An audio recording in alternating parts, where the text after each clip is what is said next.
Hello, hello. It's Danny Haiphong. You're listening to The Left Lens and a special live stream. I'm actually testing out a new apartment. You may notice my background is a bit different. So could you just let me know how I sound? There might be a slight echo just because this place is pretty empty and it also is structured. So there's a big living room and living area. And so I'm kind of right in the middle of it right now. Well, without further ado, wanted to talk to you about why I am on with you all today. If you are on Twitter or Facebook or anywhere else watching this, right now it's streaming on Twitter, Facebook, and YouTube on The Left Lens. Just head over to The Left Lens on YouTube and view it there. Black Agenda Report presents The Left Lens. It's quite hot out here where I'm at, and so we don't have an AC in this living space. So if I start to glisten, or if I already am glistening, you know why. It is upwards of 90 degrees and humid. Thank you so much for all those who gave me the sound check. So yes, if you're on Twitter, head over to Black Agenda Report presents The Left Lens. All right, everyone. So unfortunately, I had a cancellation from Esha Krishnaswamy. She is, of course, the great host of the Historically podcast, and you can find her work there. And that's quite all right. We'll definitely get together another time to talk about something very important, I am sure.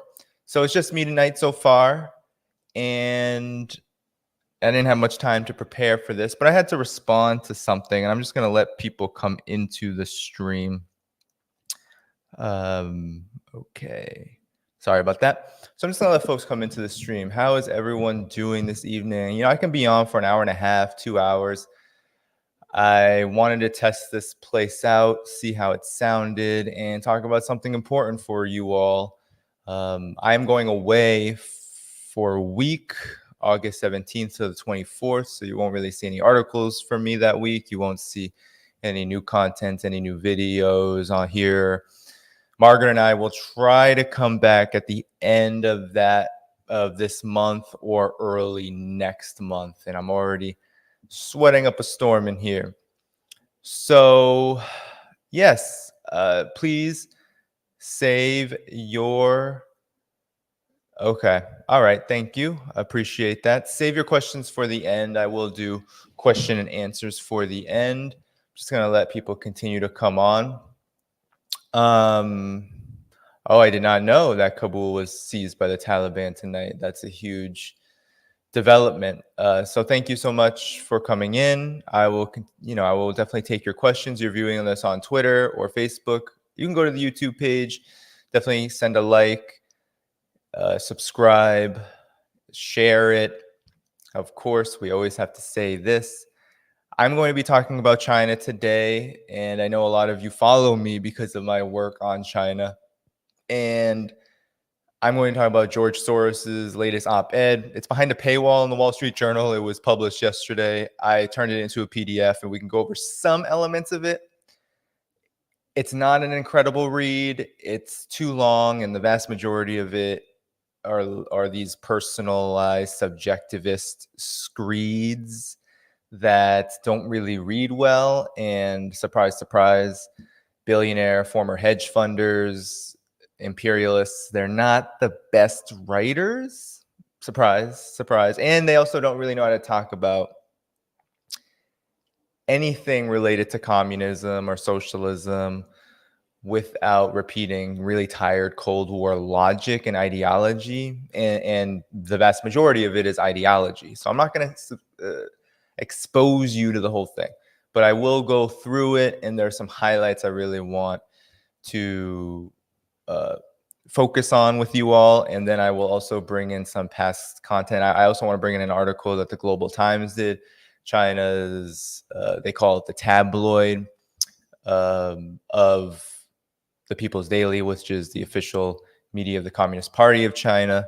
So I wanted to bring in their perspective on Soros a couple of years ago because he has, as he even says, been diametrically opposed to Xi Jinping's governance and leadership since he came to power 8 years ago. So I'll talk about that. There will definitely be time for questions. Definitely subscribe to my work if you haven't yet. Subscribe to patreon.com/Haiphong. Continue to support this work, my weekly articles, and all that I'm doing to bring a revolutionary, anti-imperialist, and socialist perspective to this movement, which I believe at least is in such dire need of it. And so I'm in a new place, and it's, I would say, I don't know if there will be, sometimes there's a lot of sirens going on. If you hear any background noise from the outside, I apologize for that. I'm not too sure how these walls are, but I definitely do not think it'll be too much of a disturbance from what I've experienced thus far being here. So anyway, good for you all to be here. There's a lot to talk about. I guess just some sound bites. Yesterday was Fidel Castro's birthday, so happy birthday to Fidel. Oh no, hold on one second. I just want to show you all something. Let me reach for it. So if you want a good book on Fidel Castro's speeches, I recommend this one. Don't know if you can see that. It is called Fidel Castro, Nothing Can Stop the Course of History. This was a series of speeches that Fidel Castro made in the mid-1980s. It's really relevant today because he goes over the ways in which the IMF and the global financial system led by the United States has plundered Latin America, and he goes over the ways in which the US and its allies are trying to subvert the Cuban Revolution. And as you all know, this continues on to this day, as we saw with the so-called SOS hashtag movement and the ways in which the Miami Cubans were attempted to be mobilized by the United States to undermine the Cuban Revolution and also to tighten sanctions, which Joe Biden has done in response to this so-called hashtag SOS Cuba movement. And shout out to all those who plugged the hashtag SOS USA, because that is in fact what is really needed, is a movement that helps the United States not save the ship of the United States, but in fact rebuild it and create a new ship that can actually be steered toward the interests of working people and not the capitalist class, the rich, and those nefarious actors who right now control the U.S. imperialist state. So in any event, this is a great book. Have it in my background here. Hold on, I'm going to put it back.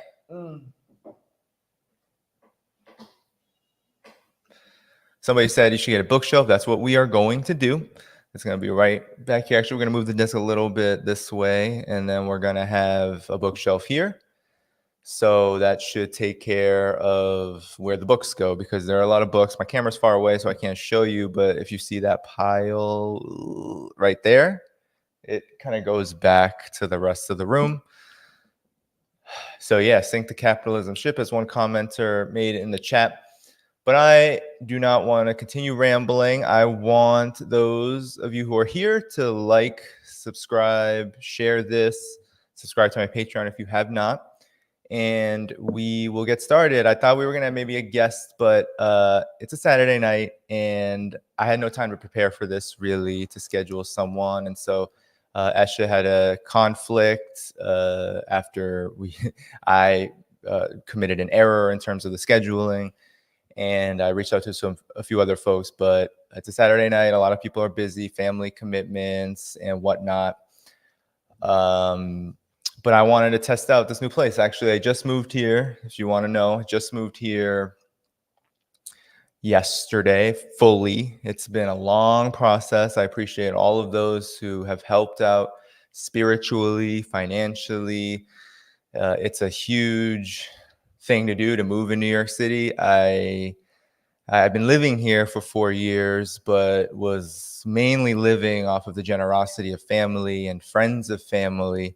to get through school, to continue to focus on this kind of work. That support helped me get 6+ months to just focus on writing a book, which was incredible. So I'm very, very lucky in that way. But now reality has asserted itself, and we are just moved into a market rate place, and getting into that whole scam, which is the renter market and which is capitalist real estate. And as you all know, with this eviction moratorium in place and with the just rampant inflation going on in the United States, the high cost of everything, and the high rate of unemployment, it's just tough times right now. So none of us on the left ask for financial support for no reason, and we understand that people cannot always give it. But if you're able, support me on patreon.com/Danny Haiphong,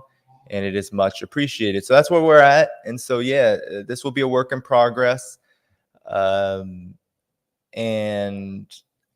this is where I will be. And hopefully there'll be some interesting things on that wall, bookshelf, and things like that. So you're not just looking at a white wall. So thanks so much, you all, for being here. I see some people commenting, yeah, the moving is just awful. Oh, so people want to see the Fidel book again. Hold on one second. I know I'm engaging with the chat when I said I wouldn't be, but hey, this is a stream, and I haven't even started the meat of it because I want people to come on. So here it is. See, my camera has this like focus contrast. It's auto. It's like a manual thing. So if you can see that, Fidel Castro, nothing can stop the course of history. It's an interview, and there are also some speeches, but it's a long interview with Fidel Castro with some speeches in there, some analysis, and it's all about the situation in Latin America in the 80s. Fidel Castro talked a lot about this. He was one of the leaders in fighting Western financial institutions, which in debt Latin America, the Caribbean, and then impose conditionalities in order to get aid to service that debt, and usually just leads to more debt. And it's this spiral, and he talks about it and analyzes it so critically in this book. So I really do think you should check it out. Just one of the works of Fidel that I have read in the past. I do highly suggest that you look up his speeches. I don't know if Marxist.org carries them, but I'm sure you can find them. Cuba Debate, if you look up en.Cuba Debate, they also publish a lot of his work.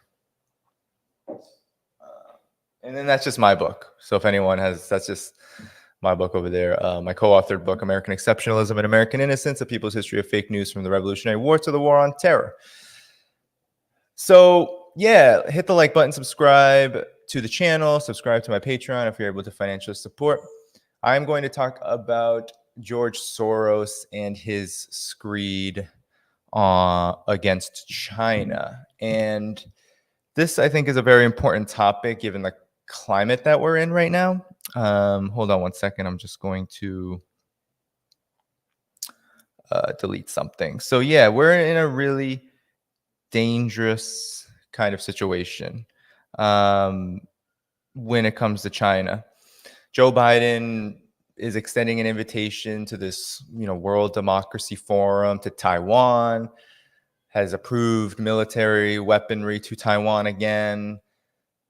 And there's this overall climate that the Biden administration is really fostering with China that is built upon hostility. And it really is built upon what some would call Trump's foreign policy orientation toward China. But Trump's foreign policy orientation towards China was really a follow-up and a strengthening, an add-on, an intensification, so to speak, of Obama's foreign policy orientation toward China, especially in his second term, when we saw the pivot to Asia really speed up and really build up to the point where it is now. There are hundreds of military bases surrounding China. We knew that Obama administration was pushing the Trans-Pacific Partnership as well to bring an economic component to the US's increasing aggression toward China. And this is continuing, and it's continuing under Biden. And I think there was a lot of hope that Biden would be more peaceful toward China, but that just hasn't been the case. And so I think it's just important to talk about the rampant propaganda that we're told about China. And Friends of Socialist China, which is one project that I am a part of. I'm co-editor with Carlos Martinez and Keith Bennett. You can follow us at socialistchina.org. We are going to have an event in October in a couple months. I'll be speaking at it. We're going to have folks like Daniel Dumbrill on. We're going to have Jingjing Li. We're going to have a lot of folks to talk about this propaganda war against China. Well, we're also going to have Chen Weiwa. So I'm very excited about that because he's someone that I find to be very prolific, especially on Twitter, but just in general as a journalist and an analyst and someone who's just not afraid to speak out against U.S. foreign policy and how the United States is such a hypocrite when it comes to its demonization of China. So keep a lookout for that. I'll definitely be plugging it on my social media. But without further ado, let's get to it. So for those who are on, like and subscribe, like, especially.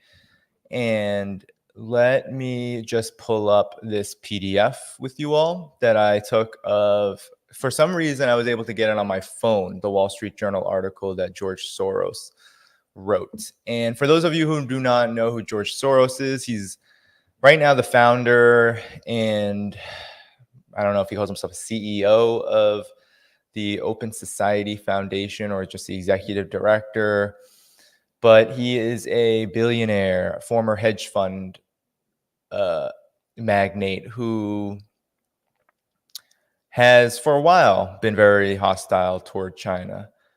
But he is a liberal imperialist. So he tries to pose as not being a neocon, as being kind of antithetical to Reagan, but he has a sordid history, and I'll go over some of it with you all from a very interesting article from the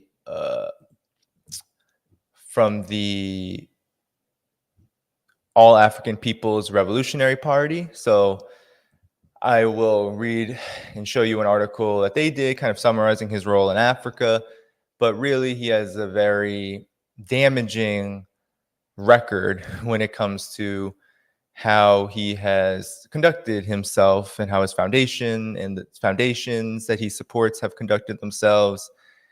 And so, just to sum up, George Soros, he found his, he really did find his grounding in the fall of the Soviet Union, but more specifically, the fall of the socialist bloc in Eastern Europe, where he was directly sponsoring right-wing political forces, proxy and official and otherwise, in order to overthrow socialism there. So he is an open backer of a lot of Eastern European governments right now, Hungary being one of them, which are, in all accounts, could be called fascist. So, yes, that's basically who George Soros is. But of course, as we know, and as some great journalists have pointed out, the tentacles of people like this, the big financial ruling class, financial oligarchs, the Wall Street, the finance capitalist class, they're very long. And they exert soft power in ways that, people like Donald Trump can only dream about, right? And of course, there's this really, and I will acknowledge this, there is this very reactionary, and it is anti-Semitic. Let's not, hold on one second. I just need to move something. Let me mute myself. All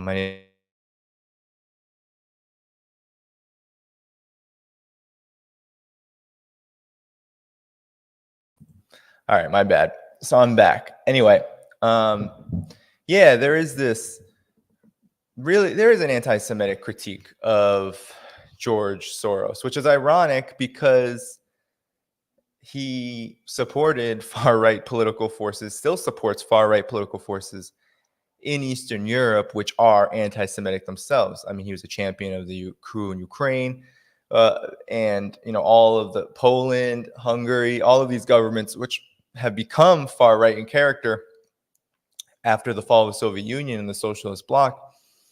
But yet, Americans and Westerners, there are those really reactionary, right-wing, and honestly stupid forces. They're just not politically. They're not politically astute, and so they spread this vitriol towards George Soros in order to connect Black Lives Matter, any socialist efforts, the Sanders phenomenon, all of that to George Soros. And this can't negate, however, that George Soros does wield soft power and his foundation does fund organizations that then go on to astroturf movements. And so it's a very complex phenomenon. But the conclusion should always be that George Soros is a class enemy. George Soros is a billionaire former hedge funder who now uses philanthropy as a weapon against the oppressed. And he does it in a way that is subtle enough that there are a lot of people who may not pick up on this development. So that's what I wanted to just introduce with before I get into his article. So let me pull up this article actually, because I want. Is it open? Oh, there it is. All right. So I'm going to share the screen now. So if you're on here, please hit the like button, hit the like button, hit the like button. Please subscribe to patreon.com/DannyHaiphong. I'm trying to do more streams here as much as I can. Now that I'm settled, hopefully, I'm going to be going away for a week and things are going to be a little crazy to begin September, I'm sure. But now that I'm settled and now that I think this place is going to be great, I try to hook it up with good internet. I try to spend the money that you all provide me in support. I try to spend it wisely on things that, in the past, I haven't even been able to think about doing, like upgrading equipment, for example, and whatnot. So your support goes a long way to make sure that this is accessible work and accessible journalism, because it does cost something to do this. So, okay, I'm going to get into the share screen.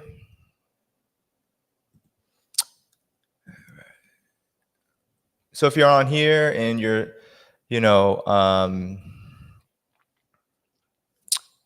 on Twitter, Facebook, just go on to the YouTube channel. Here we go. And of course, hit the like button, hit the like button, hit the like button. Where is it now? Okay. I'm going to share this now. All right. All right, there it is. I see it. It's a PDF. So there was a paywall and I copy and pasted it, put it into my email, and then put it into a PDF on my laptop. So August 13th, 2021, that was yesterday. George Soros, former billionaire hedge funder. I've been using a term lately to describe people like him because there is this bipartisan, across the ruling class political spectrum unity that's going on. And all of it is based upon what I call pearl clutching.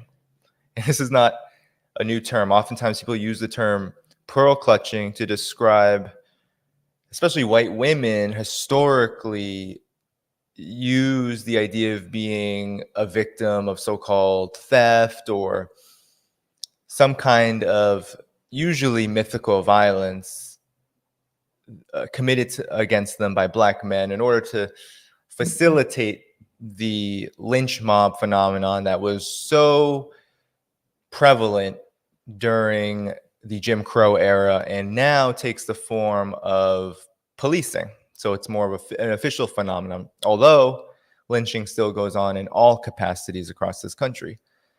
But what the ruling class is doing internationally is they are pearl clutching. They are clutching their pearls because they see China's current leadership as an existential threat to the reproduction of empire and all of its ill-gotten gains and all of their ill-gotten gains, all of the plunder that they have participated in and become so immensely wealthy from.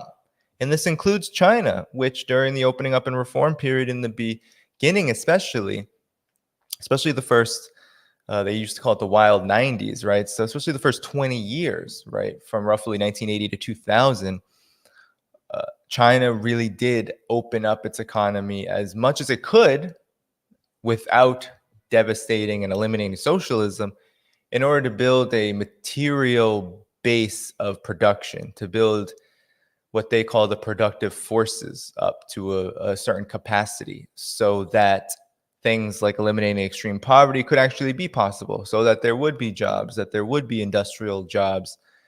And, there are some people, even on the left, who say, well, it's the United States that actually bankrolled China's development.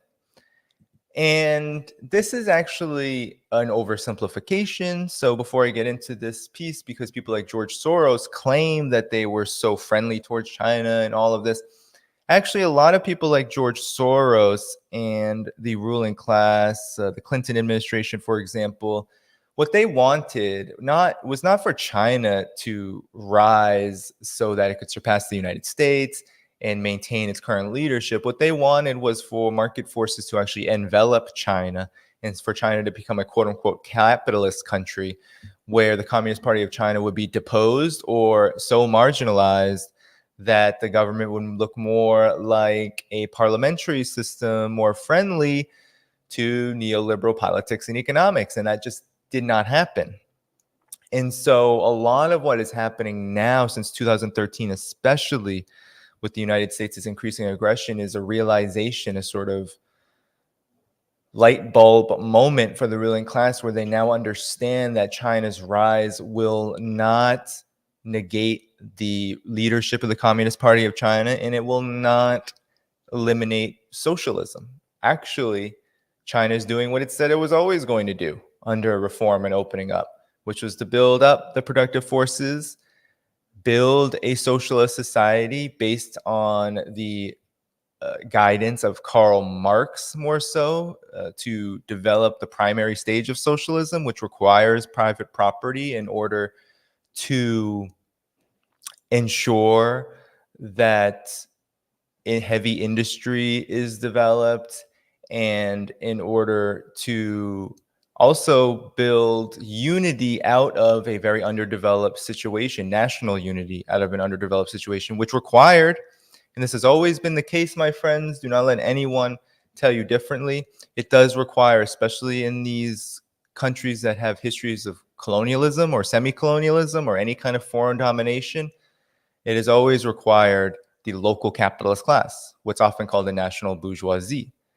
And so opening up and reform was really a way to integrate the national bourgeoisie into politics and economics so that they could serve the country. And they were never allowed to build independent political power, so to speak, but they were allowed to develop the economy and benefit from that development.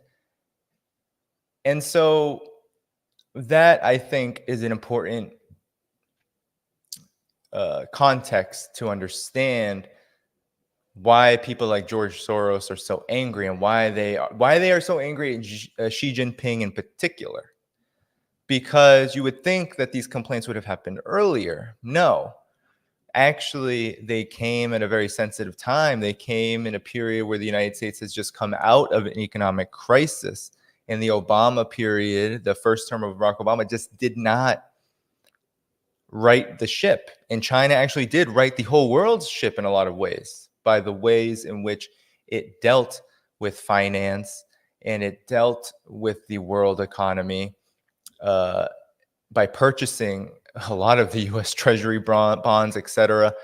And China actually was largely unaffected. I mean, growth did go down over that period because the whole world economy was in negative growth, but China still grew and China still kept along its priorities. But it learned a fundamental lesson, right, about the world's capitalist economy, and that is that protections, especially protections over China's socialist base,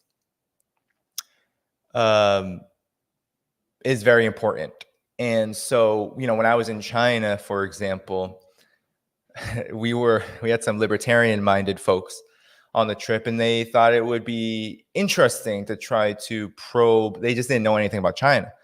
So they knew that there's private capital there, but libertarians have this whole thing about central banks, and they think that they're like dictating the whole world. And of course, they're kind of, central banks are very influential, and their ties to Wall Street are very well known.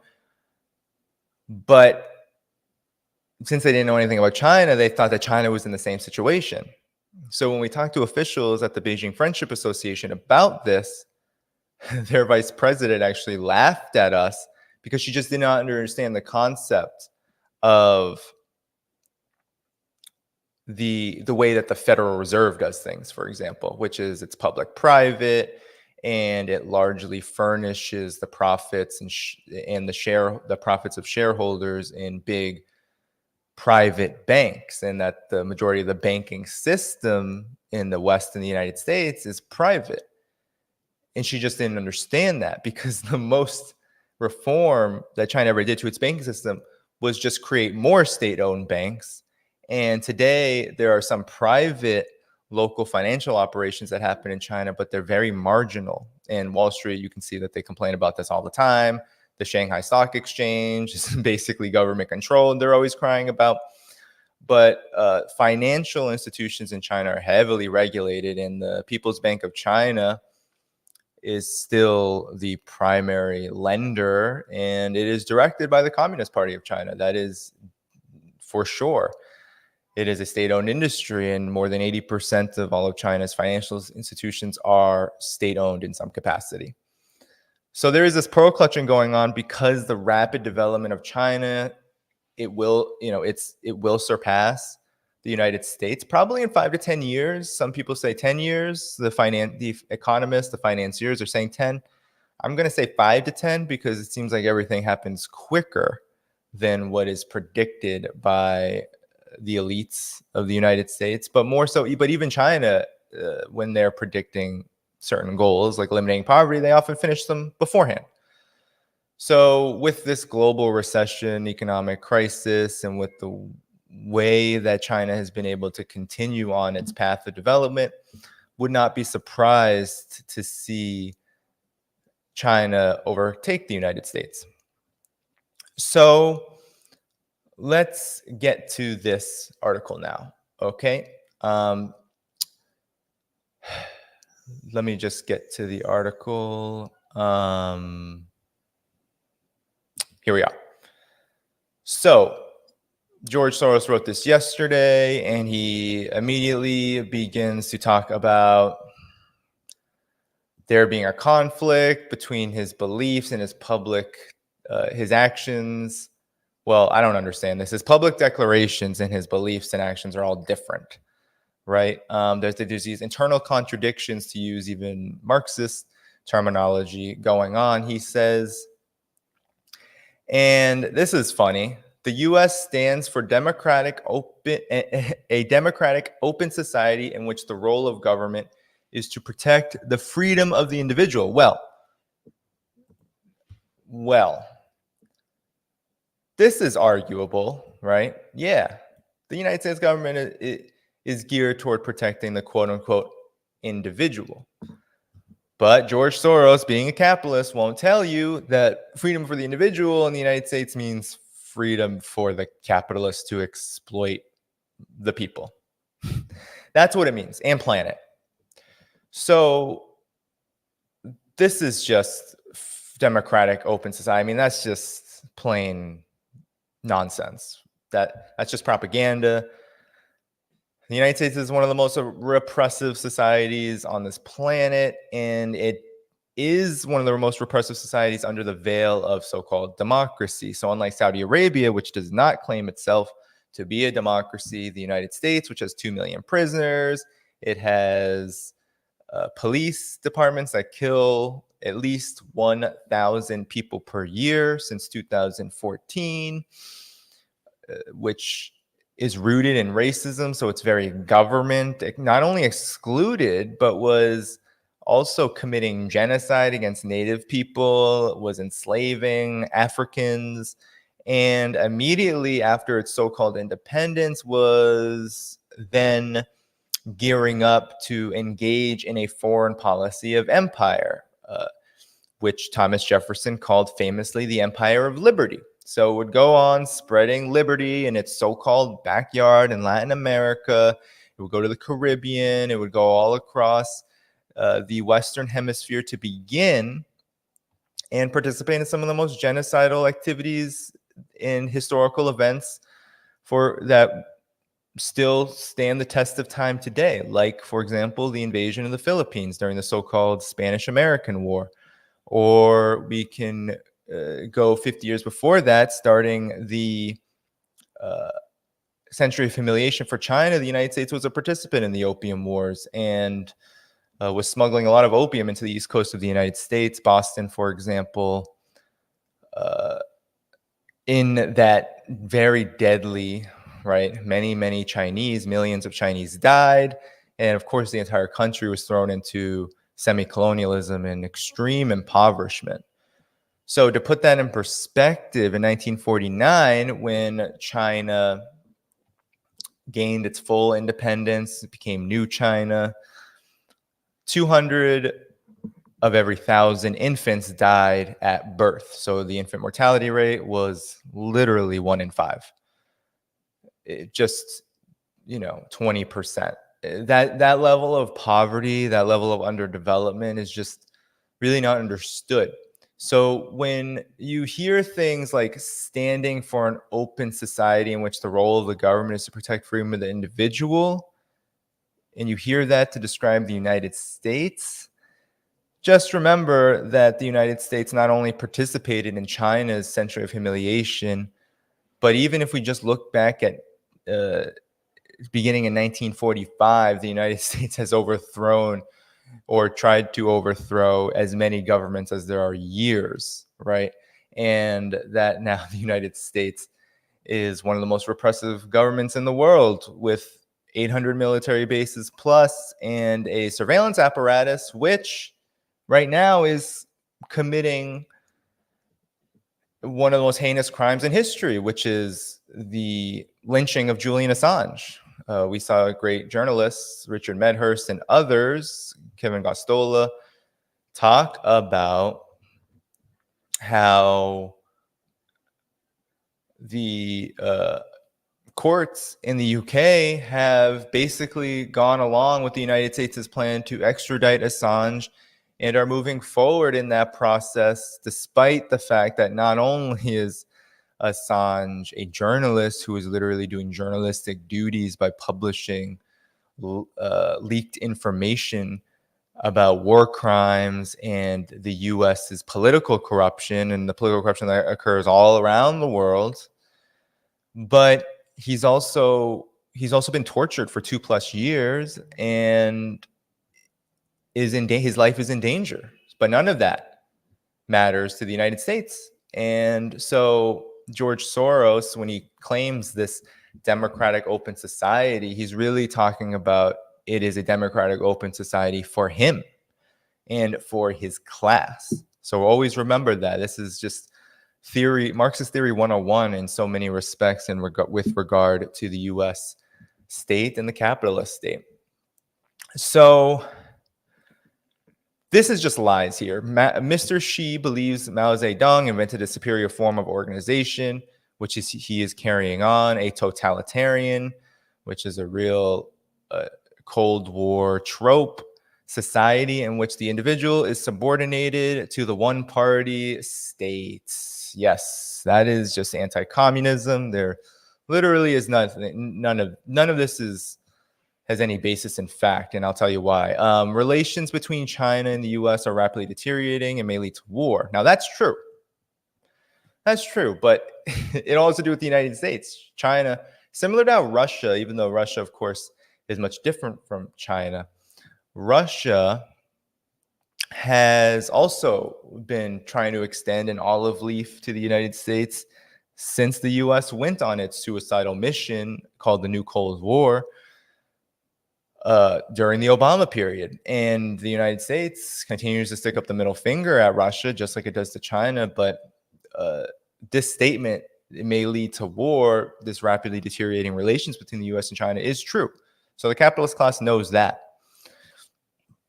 He intends to take possession of Taiwan. I'm not even going to get into that, but that's also not only an exaggeration, but a misunderstanding of the history of Taiwan. And he's increasing China's military capacity accordingly. Well, China kind of has to increase its military capacity because the United States, just in the last few weeks, authorized billions more dollars in military weaponry to Taiwan, which has been a long-standing relationship. And that's just one example of the ways in which half of all U.S. military assets is dedicated toward the Asia Pacific in its theater of war against China. So yes, China has to increase its military capacity. Good observation there, George.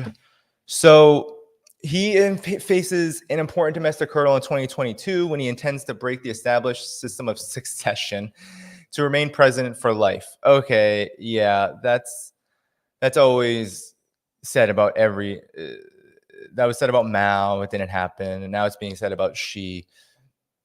There's no evidence indicating any of this. Let's keep moving. Here's his little history that he says. I used to be an active participant in financial markets and has been actively engaged in China since 1984 when I introduced Communist Party reformers, he calls them. So to him, the Communist Party members he met were better back then because they would meet with him, and he introduced them to his counterparts in Hungary. They learned a lot from each other. They set up foundations in both countries. That was the beginning of my career in what I call political philanthropy. So what's so ironic about using the term political philanthropy is that philanthropy is actually always framed as being non-political in nature because it's supposed to be a gift. It's supposed to be humanitarian aid. It's not supposed to have political implications.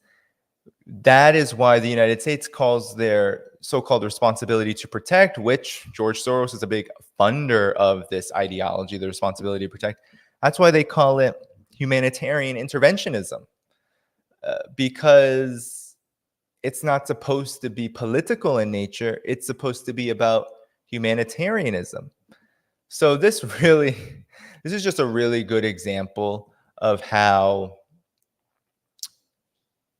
people like George Soros, these billionaires, sometimes say things that just reveal themselves. And we see this over and over and over again, but it's important to look at this political philanthropy right here that he says he's been engaged in. So he says he closed his relationship with his foundation in China in 1989 after he learned it had come under the control of the Chinese government and just before the Tiananmen Square massacre. So we don't even have to get into Tiananmen because it has nothing to do with George Soros insofar as forces like him and these foundations, this NGOization of imperialism, they were really backing the Tiananmen Square protests and spreading the lie that China was just committing a massacre during that period. It was not a massacre. A lot of people who died were actually Chinese authorities.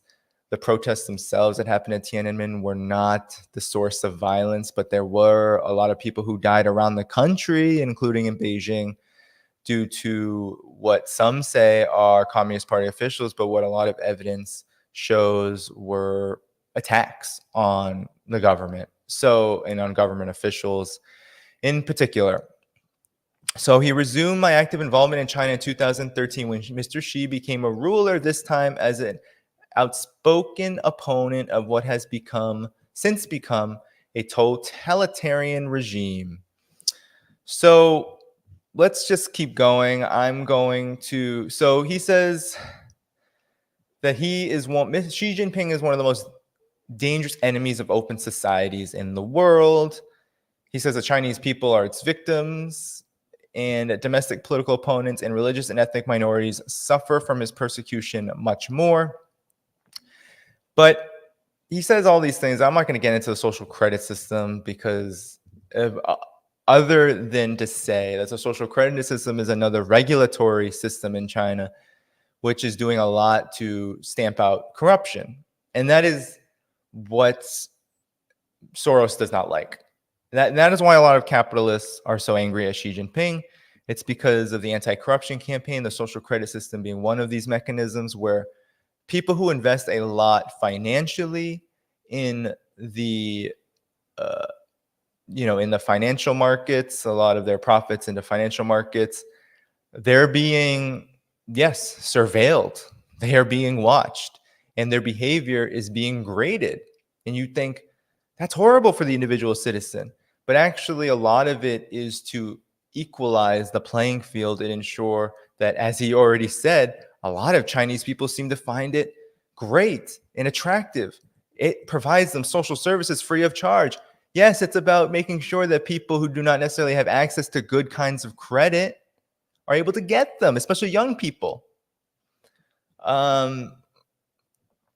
Credit that is not about usury and super exploitation like it is here in the United States, but actually good credit that can help people build wealth over time. While on the opposite end, it's also to ensure that those who are taking advantage of people, and we saw the Ant Group and Alibaba also face this, where they were lending bad credit and they were thus punished. And he'll get into this. So I just wanted to make that comment about the social credit system, because that is the pearl clutching that's going on. That's why they frame it as this huge surveillance system, right?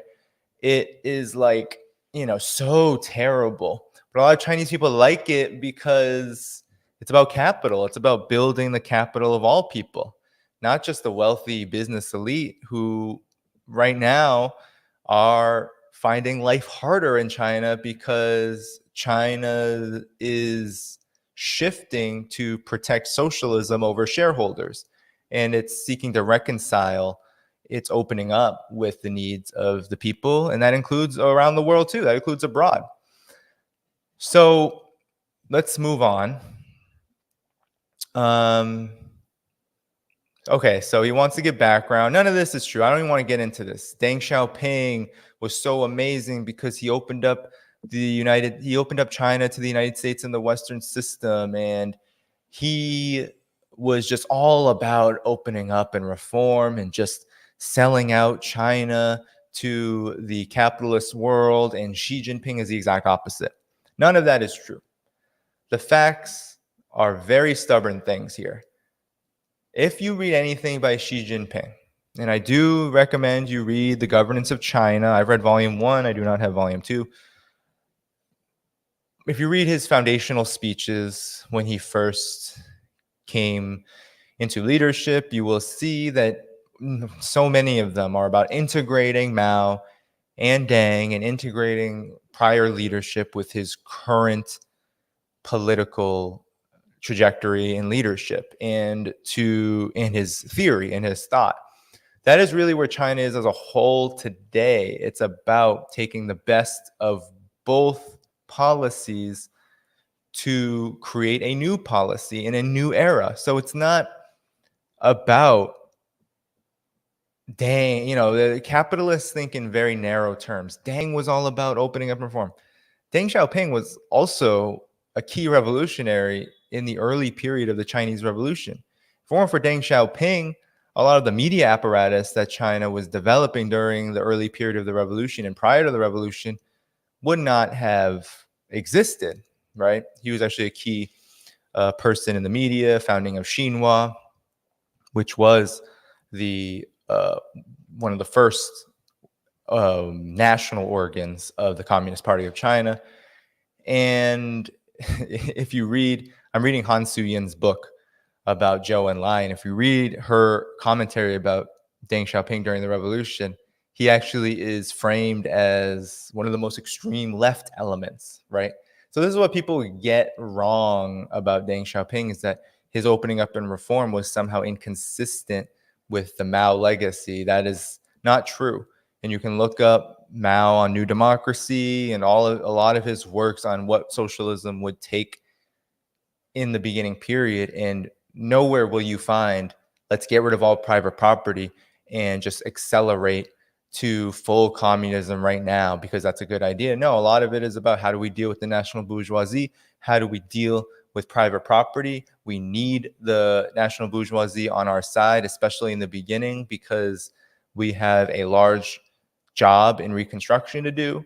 And so if you ever hear capitalists or anybody trying to, even, I mean, there are a lot of people on the left just, dang Mao, you're a dangist, you're a Maoist. It is just absolutely ridiculous to make these kind of distinctions. And it's a little insulting. It's very insulting because it negates the fact that this is work that the Chinese people are doing and their leaders are trying to do. And we are better, I think, of better use by trying to learn from what they've been doing. And while we can't emulate it in exactly the same way, we can integrate it into our own work to build revolution here, because we haven't done that yet. So anyway, to move on, you know, Deng was great. Xi is bad. He just loves Mao. So Xi Jinping devoted his life to undoing Deng's influence and development, blah, blah, blah. He is intensely nationalistic and wants China to become a dominant power in the world. China is actually a leader in the theory of a multipolar world order where more than one superpower, actually more than one country, dictates world's affairs. I don't think we can say that China is attempting to overtake the world and become globally dominant. Nothing in its theory or its actions say that. So he wants it to become a Leninist party. Oh no, so terrible.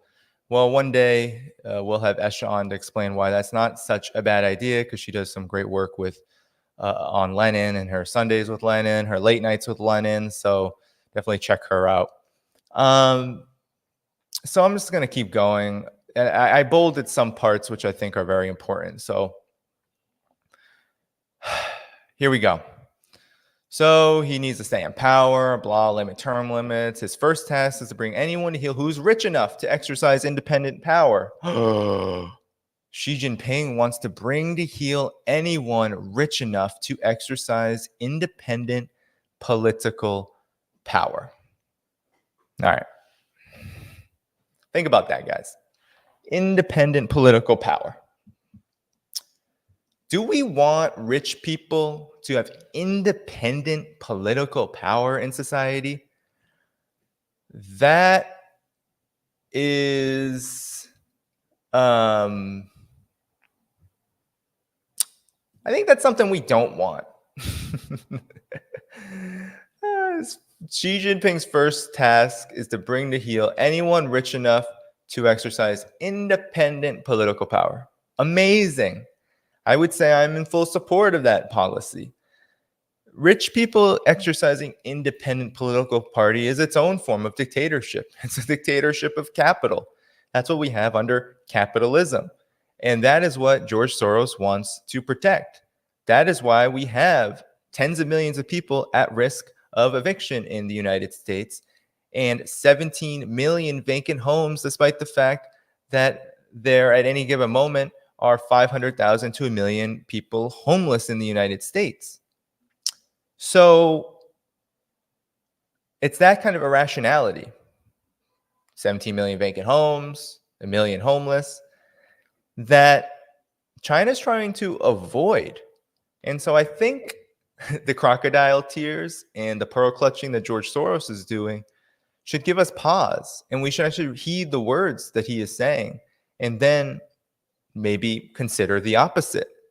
Consider that bringing to heel anyone who is rich enough to exercise political power may be a good idea when you are trying to build socialism. Socialists in the United States should maybe consider this. So to keep going, he's going to go into now the examples of this. Okay, so cancellation of a new issue by Alibaba's Ant Group in November 2020.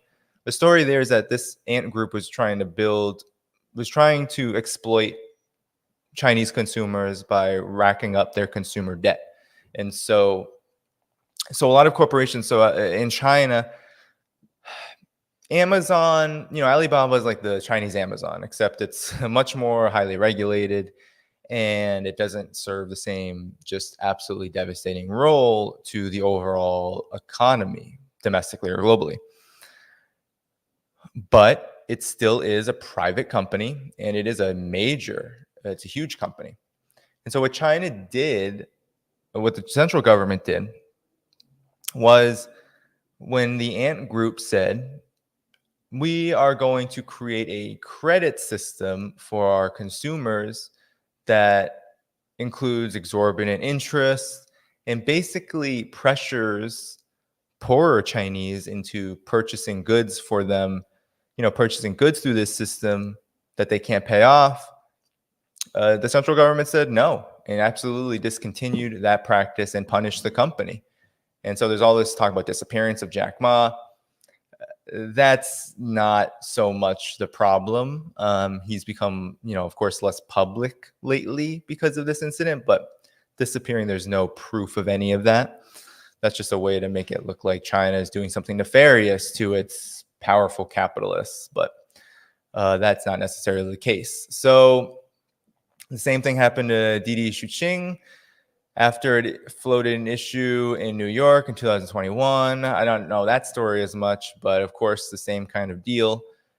China is very hard on those who take investments elsewhere. And then, if they can get to them, like if they don't just completely offshore their riches and they try to come back to China, they will be punished. And that's what China is trying to do. It's actually trying to punish some of these actors who became rich, but then wanted to then take their business elsewhere, not to the benefit of the whole country, but just to the benefit of themselves. And so this has been happening a lot, and this is just one example.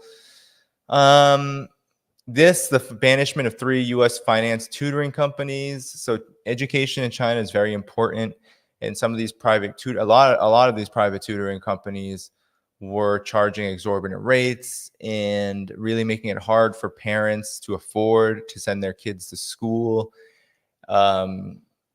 Or to these tutors, and it was creating an undue burden on consumers. And this is a problem that China needs to address, and it is addressing the extreme pressure on families to get the best education and do it as fast as possible, and to actually buy supplementary assistance to outcompete others. And so they're running into problems where, yes, families are becoming financially strapped by these private companies that are looking to take advantage of this situation. And so China came down on them, closed them, and it's going to send a precedent for the whole country, because China is really clamping down on corruption in the education system. And this is going to be a very popular policy and will surely have ramifications for a lot of these companies that actually even go abroad sometimes and outsource this kind of tutoring. And so that's what he's referencing here. So, removing a billionaire pig farmer, sentencing him to 18 years in prison. And we're even seeing this Canadian drug dealer who was accused of trying to smuggle 500 pounds of meth into China. These are all kind of a similar issue that we're talking about here. We're talking about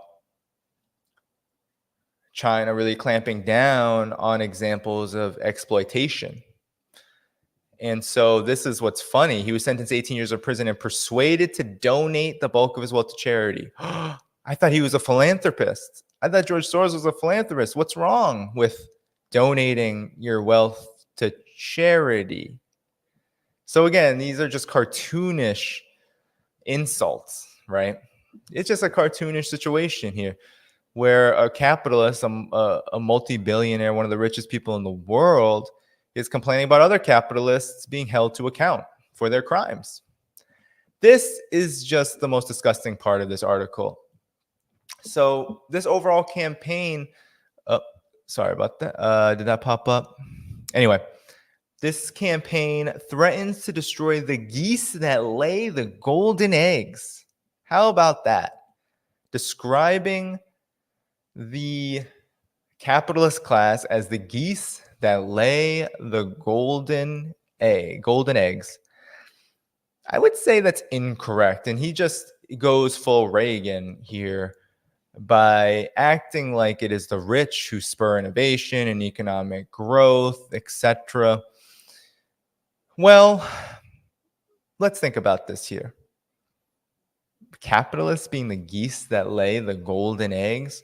If those eggs are bombs, perhaps, if those eggs are trillions worth in debt in all forms, credit card, mortgage, student loan, medical debt, sure, the capitalist class certainly lays a whole lot of eggs, but they're not golden for us. They're actually extremely golden for people like George Soros. So this is what I talk about when I say in my book on American exceptionalism that the ruling class tries to universalize the values that spur and really drive their system onto all of us. It really tries to bring us in, the working classes, the exploited, the oppressed, into that model and project onto us all of the myths that they claim their system to be. All of the great qualities that this system has, they always are trying to argue that these in fact apply to the vast majority, and they don't. They never do. They are the source of misery. So they are, if they're geese, they're certainly laying destructive eggs upon society, cracking many upon many people's countries and their lives and their livelihoods. So that is basically the big complaint here. So here we go. He's determined to bring creators of wealth. That's what he describes capitalists as, creators of wealth, under the control of the one-party state. The one-party state. All right. You keep repeating that, even though the Chinese People's Political Consultative Conference, which, okay, some people, I remember when I was on Jimmy Dore, people were like, that doesn't have any political power. I wish I had said in that interview that the CPPCC was actually part of the foundations of New China, the Chinese Revolution. That if it were not for the CPPCC, the Chinese Revolution would have never happened, because if it wasn't for the buy-in of all of the opposition parties, all of the political forces in the country behind the Communist Party, we wouldn't have had a revolution. So that was the work of the CPPCC. It continues on to this day. It is significant because that body does listen to the other 8 or so parties that exist in the country and tries to integrate their suggestions, policies, and political framework into the overall policy trajectory of the country. That's just fact. That just is what happens. And to continuously harp on this one-party state thing, yeah, China's ruling party, the party that is the majoritarian party. It's the one that leads the government, the one that has political control in an amount far greater than any other political force. Sure, that's the Communist Party of China. But to say that it's a one-party state, now it's a bit of an exaggeration. Well, it's not even an exaggeration. It's just slander. It's just anti-communist slander meant to make you think that somehow having multiple parties in power, contending for power, is somehow preferable. It is not preferable. So we need to get that out of our heads as well. It is not preferable to have more than one political party contending for power. I don't care what you all think about free speech.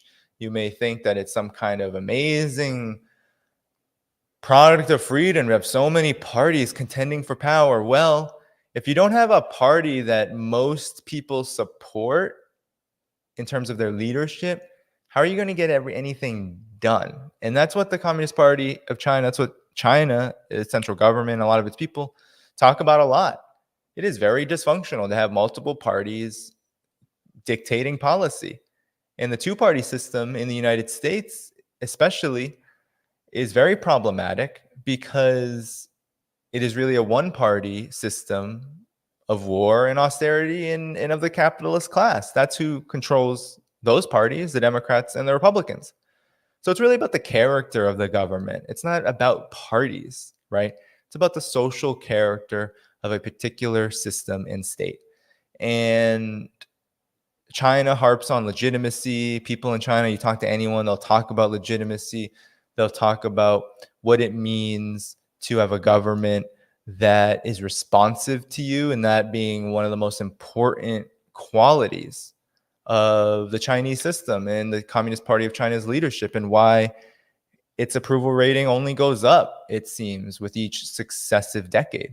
So it's really important to understand that when you hear things like one party state.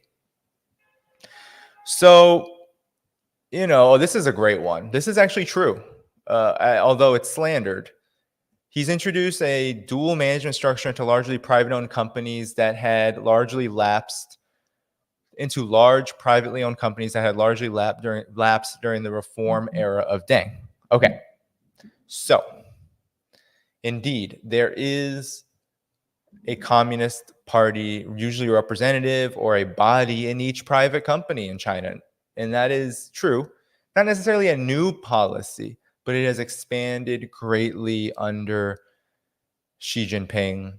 And that is part of the anti-corruption campaign. How do you stamp out corruption, especially in private businesses, which are more prone to corruption because they are more laissez-faire and they have less regulations guiding them and how they behave? Well, you ensure that the party is active in its operations. And that's what China has done.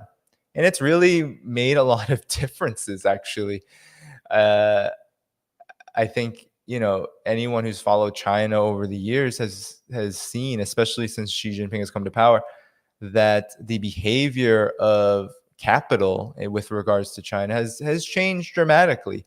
And a lot of it is to drive domestic production, innovation, and it's all about meeting the plan of the central government, which is supposed to reflect the interests of the people, rather than having these laissez-faire petty capitalists, small capitalists, so to speak, grow and grow and grow until they are not able to be reined in. And so that's a big part of what this is all about. But of course, George Soros hates it because imagine that example here in the United States. Imagine if we had a political force strong enough where we could have presence inside of a company, right? We don't have that. Even when we have unions, there is something called management rights, and management, you cannot even talk about those things. You can't negotiate them. And that often has to do with how the business is run and how operations work and how the capitalist chooses to make their profits, right? You cannot question that as a labor union and anywhere in the US and the Western world. So this is actually, I think, a good thing. Another good thing, right? There's so many good things that George Soros cries about in this article. Okay, we're going to keep going. So, I don't want to continue to harp on some of this.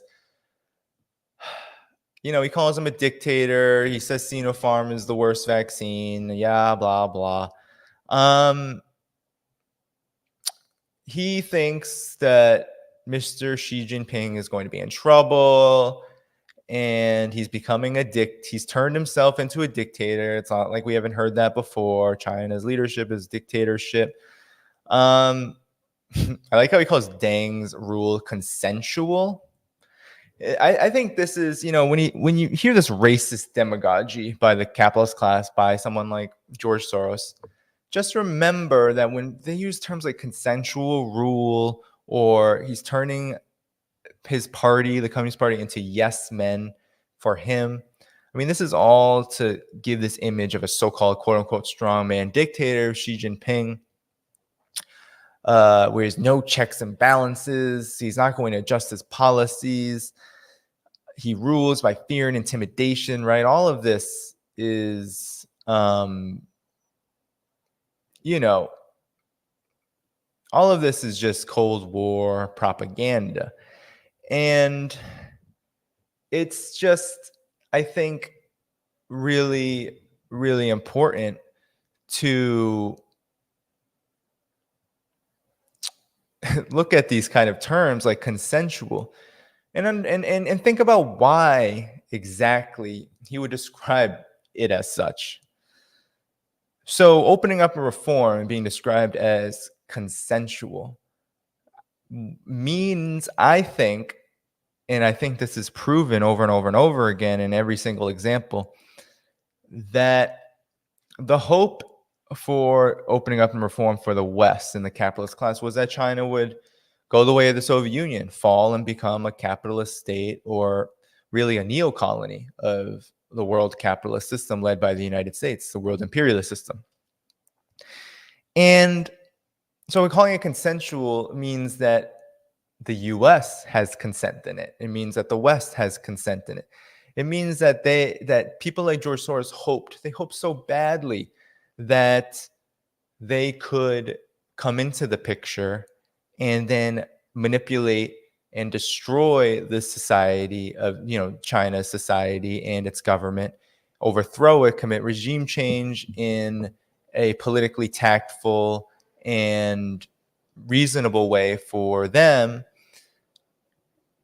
with good public relations and all of it, without consequence or anything like that. So now it's not consensual, even though China is no less adherent to opening up and reform. It's just that now we're in a new stage. China is moving forward with its goals to become a modern socialist society. It has achieved incredible goals. Its economy is rapidly growing. It is now a modern socialist country with still underdevelopment left to take care of. But China is ascending. And now it's becoming non-consensual because the Communist Party of China's leadership is now in a different stage, and one that the United States cannot control.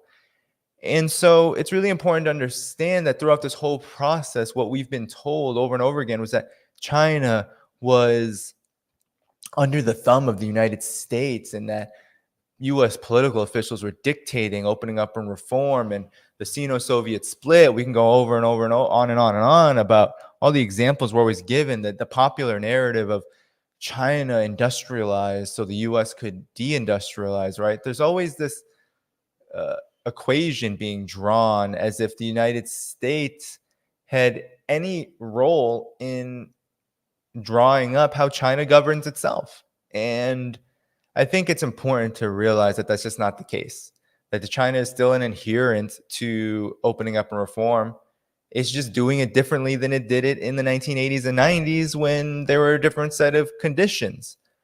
Now China is moving full force to not just eliminating extreme poverty, which it has done, but it is looking to eliminate all poverty in China. And it's looking through the Belt and Road Initiative, which I know George Soros is such a huge opponent of, that seeks to help the world eliminate extreme poverty as well, because what is good for the world, the global south especially, is going to be good for China. And that's what the Belt and Road Initiative is all about. And that's why it focuses so much on the poorest of humanity, whether it's in Central Asia or it's in Africa or Latin America or elsewhere.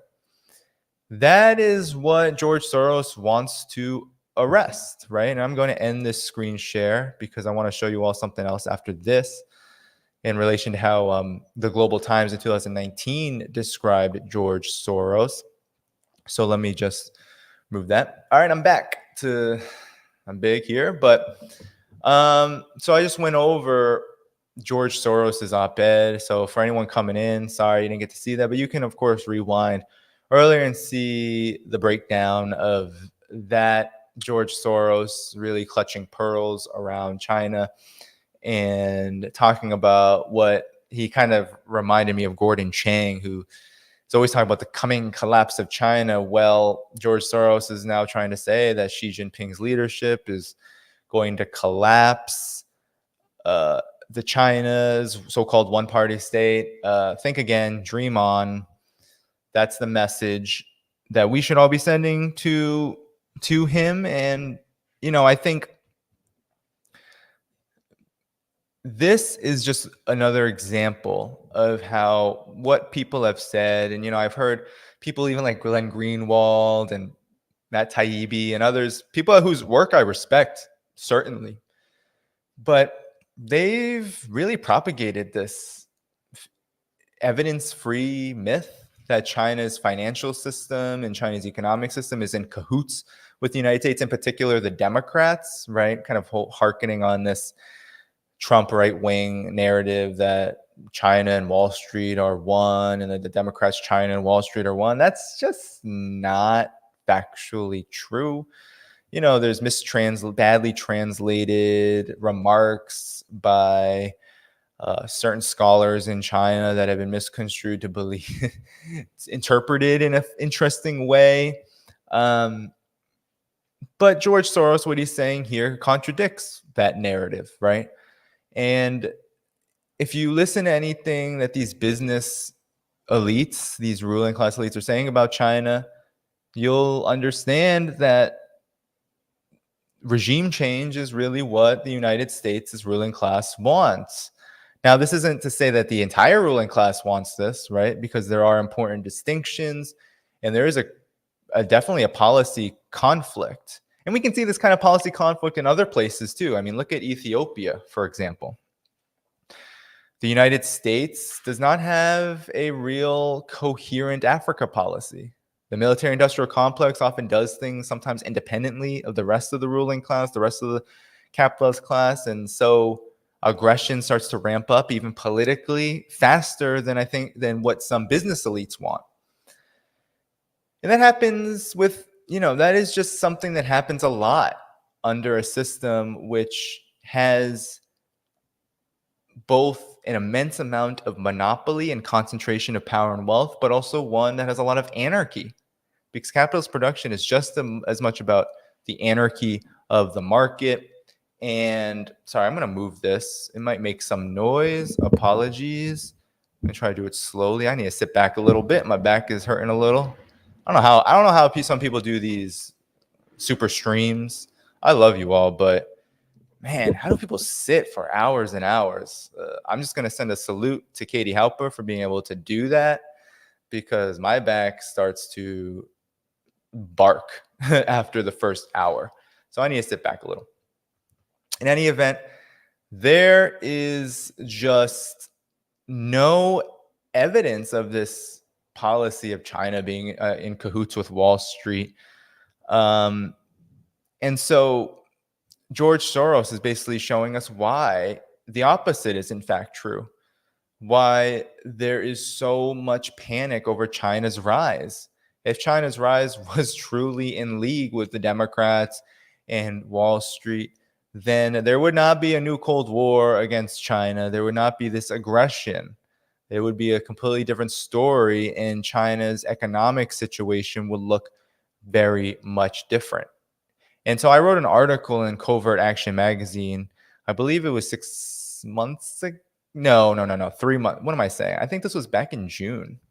Wow, I can't even remember when, but I wrote in Covert Action magazine about China's high-speed rail development and how this big tech funded, military industrial complex funded think tank called the ITIF, Innovation Technology Information Technology Innovation Foundation, I believe it's called.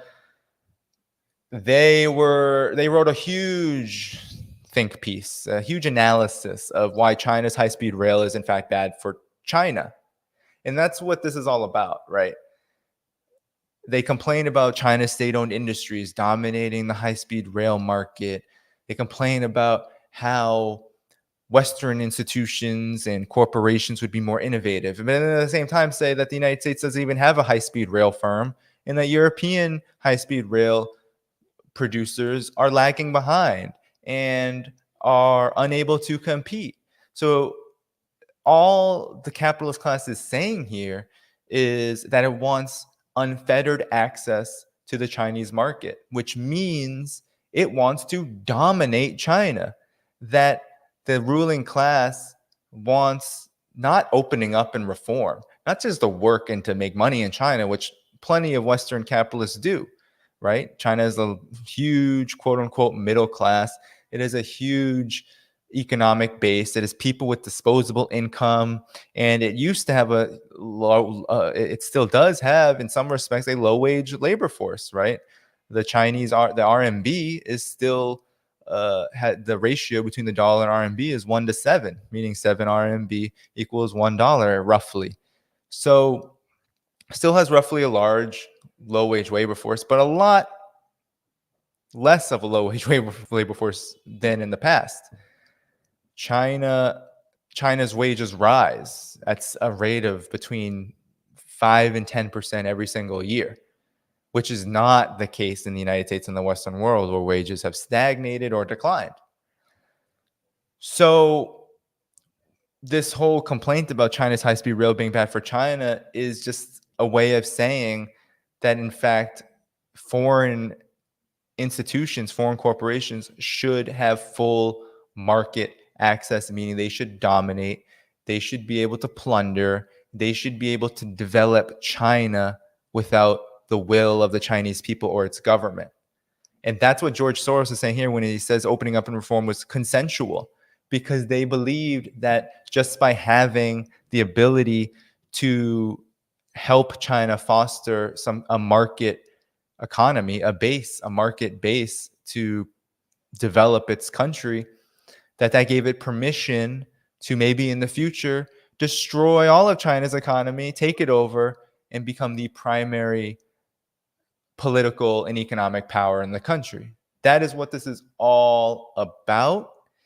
And so, you can read that article in Covert Action that I wrote on high-speed rail, and George Soros is basically making the case that the ITIF made, which is that China is clamping down on the rich and the elites who were allowed to develop the productive forces, yeah, but they're not allowed to have political power in a respect that will harm the interests and well-being of the Chinese people. And so now there are policies that are being taken to rein that in, and Xi Jinping has been in power over the course of time where these policies have been implemented. Not really that controversial, but it is for the ruling class. So with that said, I've been on for an hour and 23 minutes. I'm going to stay on for a little longer. Like, share, subscribe to my Patreon if you can. The support goes a long way. I cannot say how grateful I am for people who signed on. And I just went through a move, and it was crazy expensive. Like, I lost a lot of money because if you move in New York City, you're going to be losing a lot. I mean, anywhere in the United States, you're going to be losing money, hemorrhaging money. So the support from people who follow my journalism has been extremely important, and definitely keeps me and my family on their feet. And so I cannot say how grateful I am. And somebody asked for a PayPal to send support. I do have one. Hold on. While you are on, I'm just going to open it up.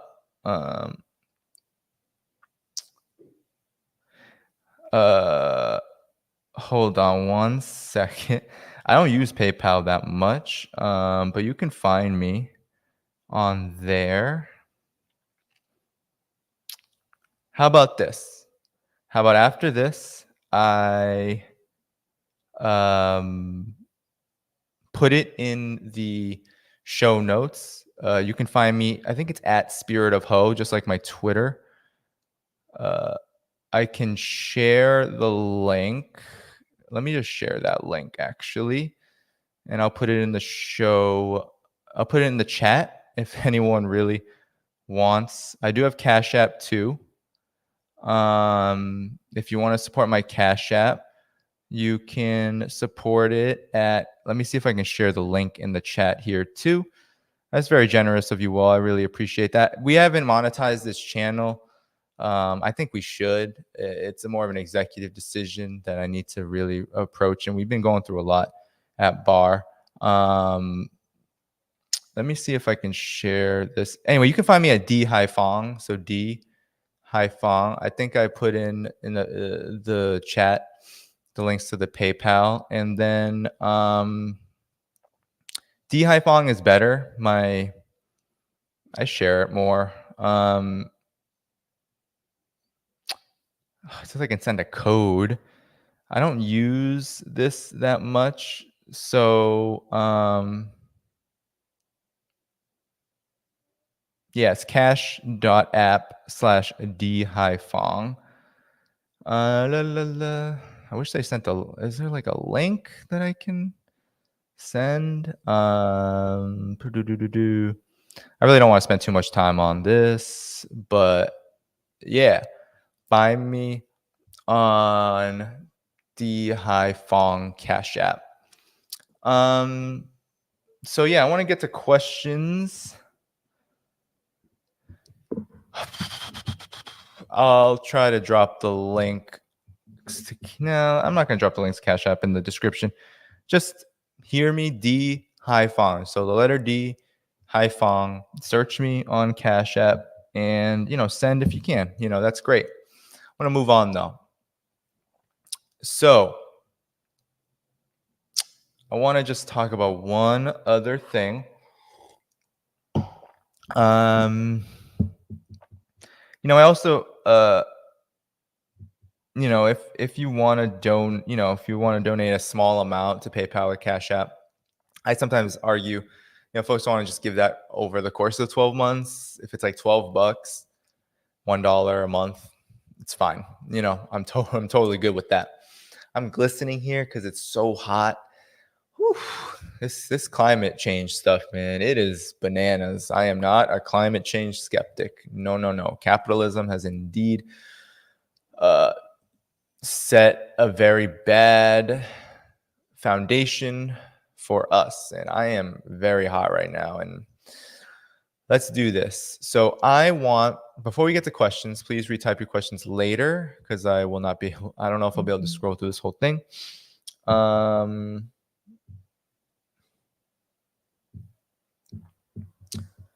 So I want to show you an article that George Soros, that criticized George Soros in the Global Times. It's very short. The reason I want to show it to you is because there is not a lot of coverage of what China thinks about things. And I really dislike the way that Chinese media look. Media is imperfect. China's media is all state-owned. Yes, because it does not allow, just like it doesn't allow, let's say in the high-speed rail industry, for there to be private companies interfering in that. So too does China not really allow private for-profit journalism. Does that mean there's no investigative journalists in China? No. Does that mean there's no free speech in China? No. That's ridiculous. But just like anything else, media is regulated in China, and it's it's more regulated than the West and the United States has ever had it. So it is understandable that it's hard for those of us outside of that system to get it. And it's not without flaws, but what isn't without its flaws, right? One of the things that China has been really trying to do, and it's something I really support, is trying to get better at telling its story and its message to a global audience. But because of so many different factors, it's hard to do that. And in this modern era where there's so much going on and this aggression is so high, and there are political considerations like how do you maintain a relationship with an enemy because you have to and you need to, and it's actually beneficial to not cut off. You can't, this whole idea of breaking off full relations with the United States is a disaster for any country, including China. So how do you navigate that? That is actually the job of people like us, socialists, communists, those of us who are trying to build a new world, whether you call yourself a socialist or a communist or not. Our job is to figure out how to navigate these contradictions because not everything is so black and white. We know what's black and white is that the capitalist system is outmoded and it needs to go, and imperialism is the biggest enemy of humanity. But exactly how to navigate that in a real world situation geopolitically for China is certainly going to lead to contradictions. And the media sphere is just one of them. So I am going to share this now with you all so we can just get through it. Should not take more than 10 or so minutes, but it's just a perspective that it stuck with me when I read it 2 years ago. This was during the Trump period where Soros had another kind of, he's very supportive of Trump's policy surrounding China. So, all right, I'm going to share this article.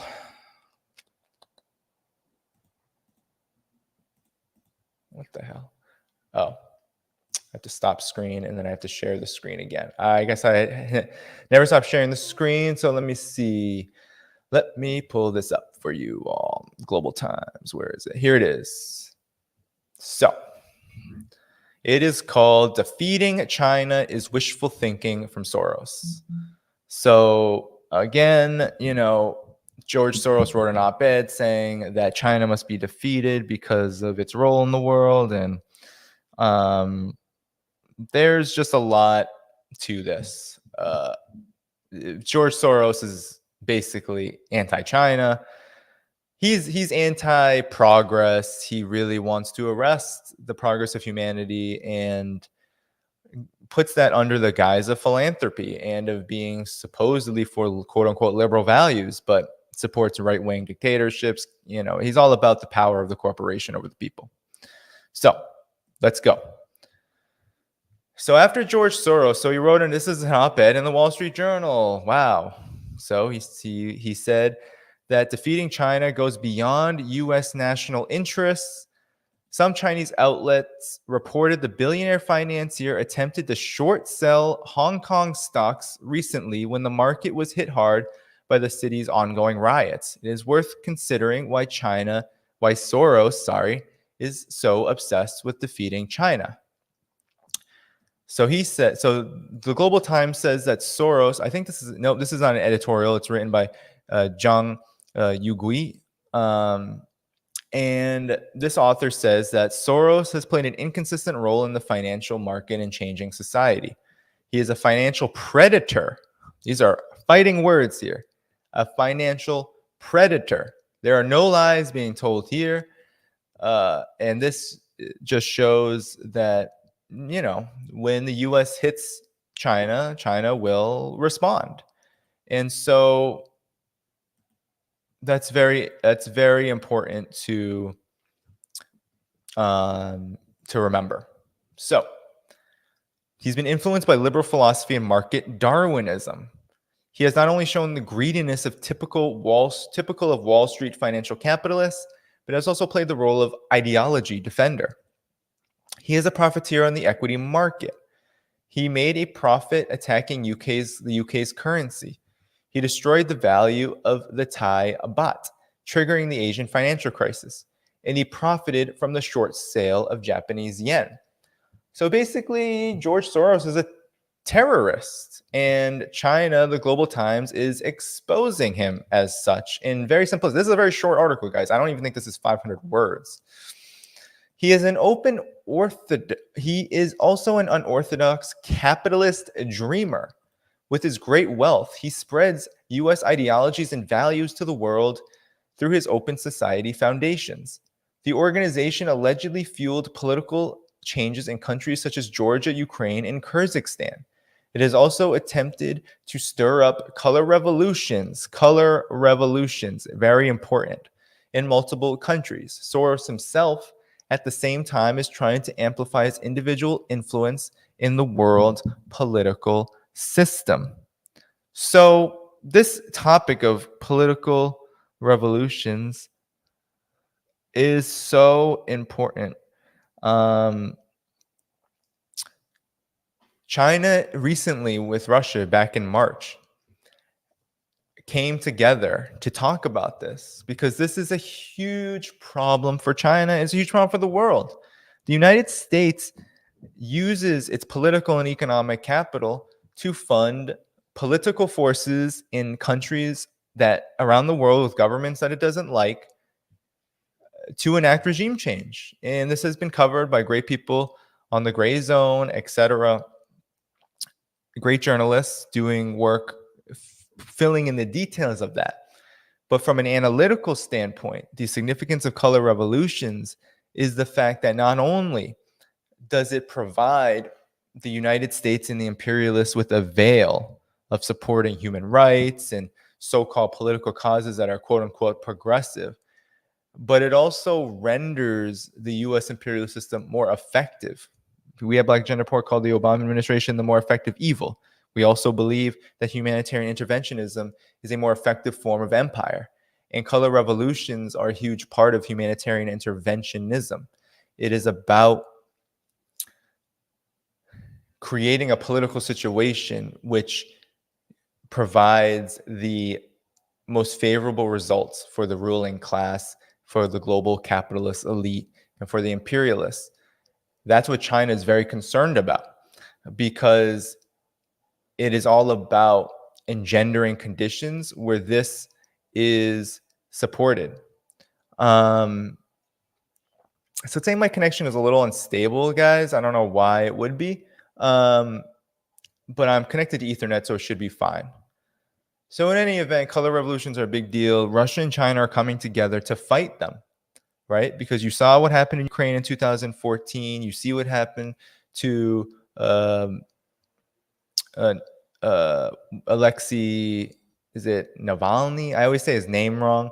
But you see these forces in Russia, and then you see China with Hong Kong and Xinjiang.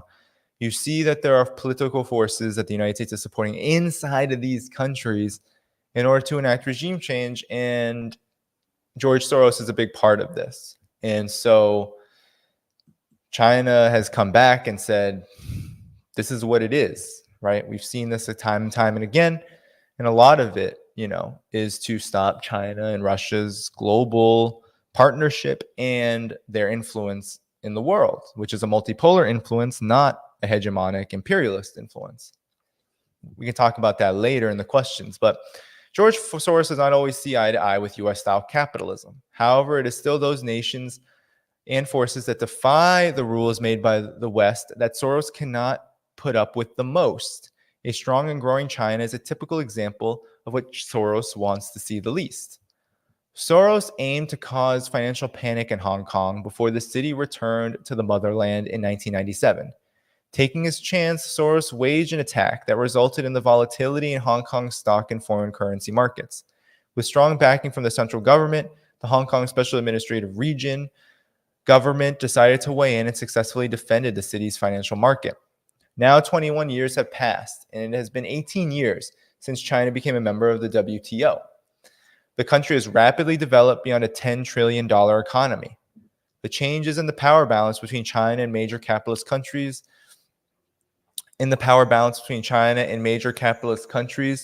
has exceeded Wall Street financial capitalists' expectations. From their perspective, the US showed the way onto the world economic stage. They taught Chinese financial practitioners about investment. But in recent years, global economic centers and wealth have been shifting from the US to Asia. Economic growth is more vigorous in China. The center of global wealth allocation and assets pricing may move from Wall Street to Chinese cities such as Shanghai and Shenzhen in the future.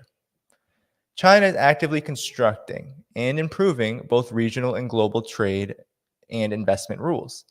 International endeavors such as the Belt and Road Initiative, the Asian Infrastructure Investment Bank, and the New Development Bank have continued to grow.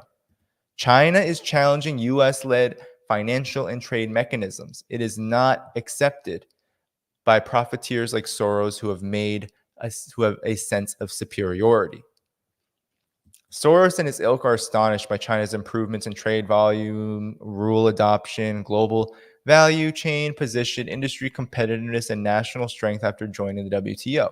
They believe that the China path, which is rooted in Chinese history, culture, and institutions, will become a vital force that will undermine the current global order if left unchecked. The situation will likely be a fishbone stuck in the throat of the Western world. I like that. So, slowing down the pace of China's rejuvenation by creating unrest in Hong Kong or instigating color revolutions has become the goal of speculators like Soros. But the world's economic and financial development since the beginning of the 21st century has proved that no force can short sell China, nor can any force hinder its march toward the revitalization of the Chinese nation.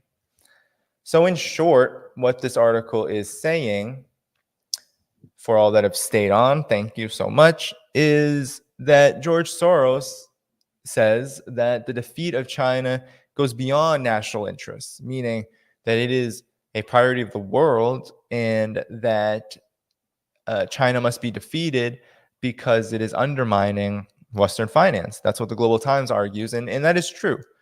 Now, these institutions like the Asian Development Bank, but more so the Belt and Road Initiative, are very important because they do signal this global ascendancy of the Chinese socialist economy. And it's interesting because oftentimes the Chinese media, I think, in a bid to promote the fact that it is in fact just playing by the rules and doing what any self-respecting country would do, which is not untrue. But oftentimes sometimes we don't get the perspective of this larger situation, which this article, to its credit, did give us that to a degree. But the larger issue here is that finance capital really thrives off of speculation and thrives off of things like austerity and thrives off of being able to make currency and currency manipulation and seizing capital, so to speak, is really the role of finance capital. It's about seizure of capital. While China's socialist model is about industry, it's about building things. It's about developing societies. It's about wealth generation, not merely for shareholders. And that, on the basic level, I think, is how we can understand why George Soros is so angry at China. And I'm just going to stop sharing the screen. He's so angry, and the capitalists are so angry in so many respects because that is what China's vision for the world really signals. It signals the last breath, the last gasp of finance capital, that this historical epoch that we're moving into will no longer require the existence of finance capital, the existence of hedge funders like George Soros. Now, there will always be finance, right? There will always be money. As long as there's private property, even under socialism, we will need a form of currency and money. And China certainly is out there promoting the RMB and expanding its financial assets as a mechanism to develop its economy and to take part in things like the Belt and Road Initiative. But finance capital is all about the seizure of wealth and capital. And certainly anything that portends to invest money in ways that don't necessarily bring short-term enormous profits for private shareholders is completely anathema to the entire existence and the interests of finance capital. So here we are. Wall Street and the Democratic Party are not in cahoots with China. This article shows that George Soros, seen by the right wing as the so-called socialist of philanthropy, and he's a BLM supporter and all of this stuff, fails the reality test. And so I hope that this, stream made that clear. That article by him, I'm sorry to put you through so much of it. I didn't think I would, but I thought a lot of it was important, and it's such a good example of plural clutching. So I wanted to to show you that. But I'm gonna get off of the content now, and I want to open it up. People in the chat, for sure, ask me some questions. If you had questions in the past, I don't know if I'll be able to get to them. I can be on for another. So my wife is away right now, so that's part of the reason why I can stay on a little longer. And I'm kind of testing out this situation here. I'm glad that the audio worked out. It seems like the internet is holding up. The setup, will improve. This is not something I try to do this as regularly as possible, but it's not something I can always do regularly.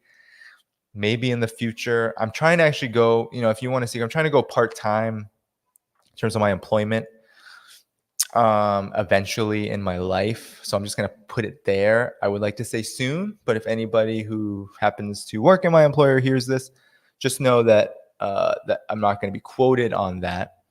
But for the record, at some point, and I want to be able to do that. And the only way I can do that is to build, a financial base of support.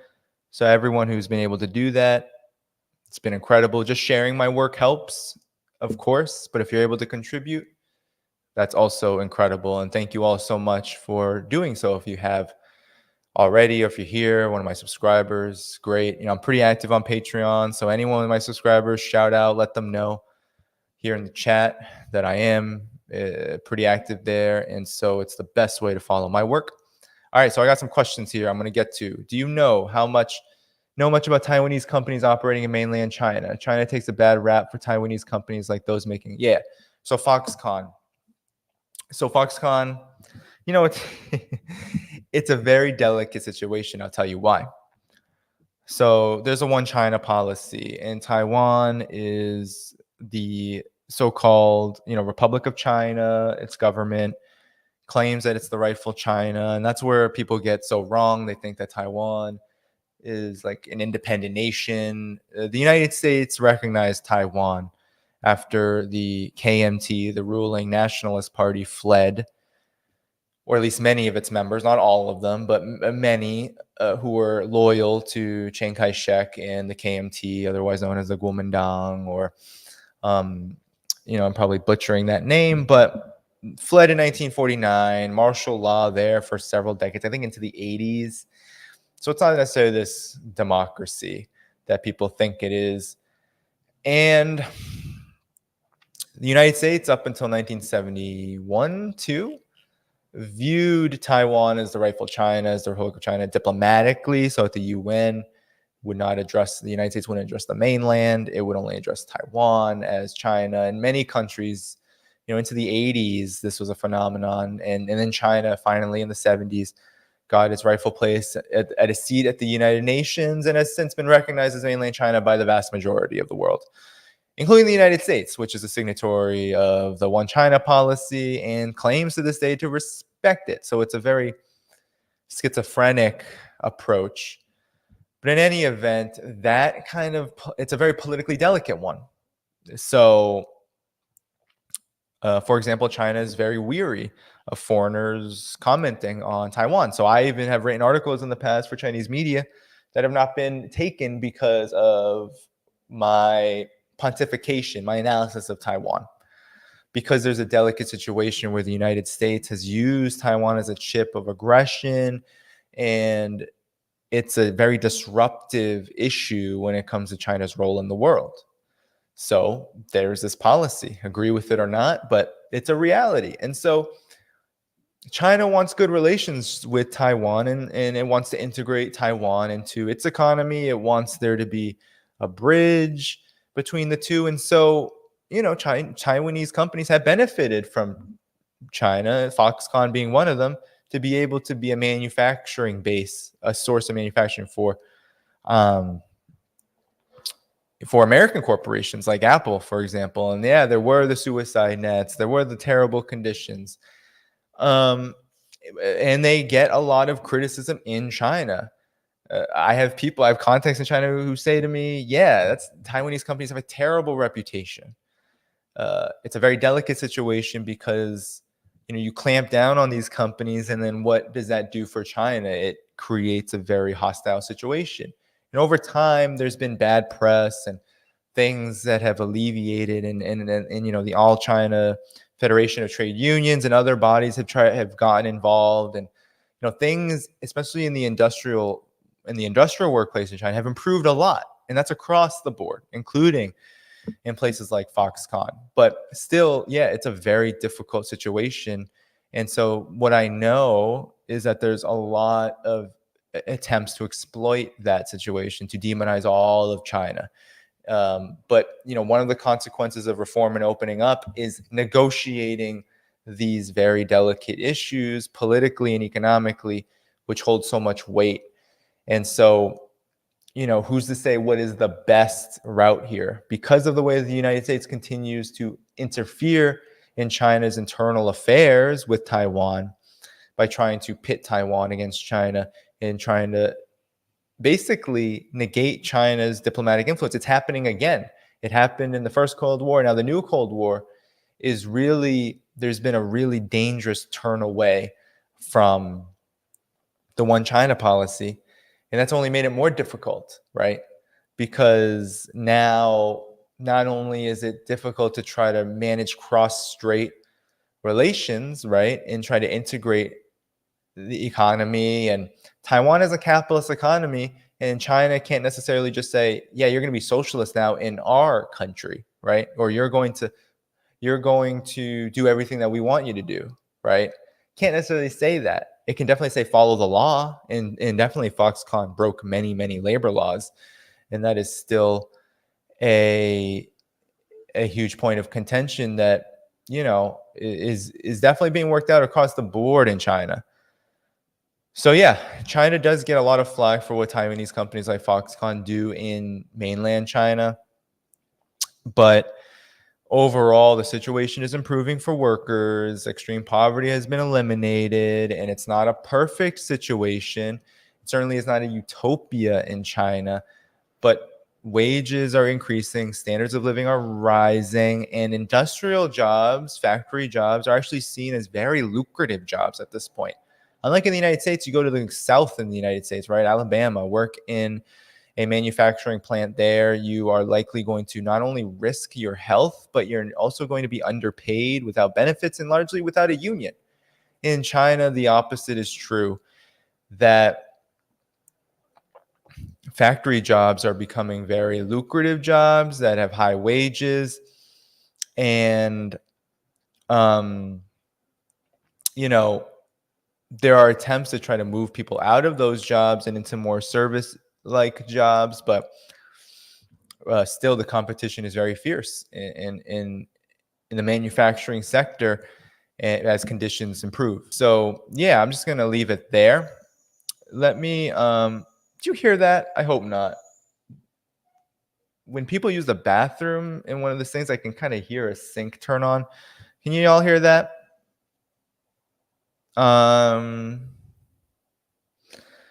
Okay. Let me see.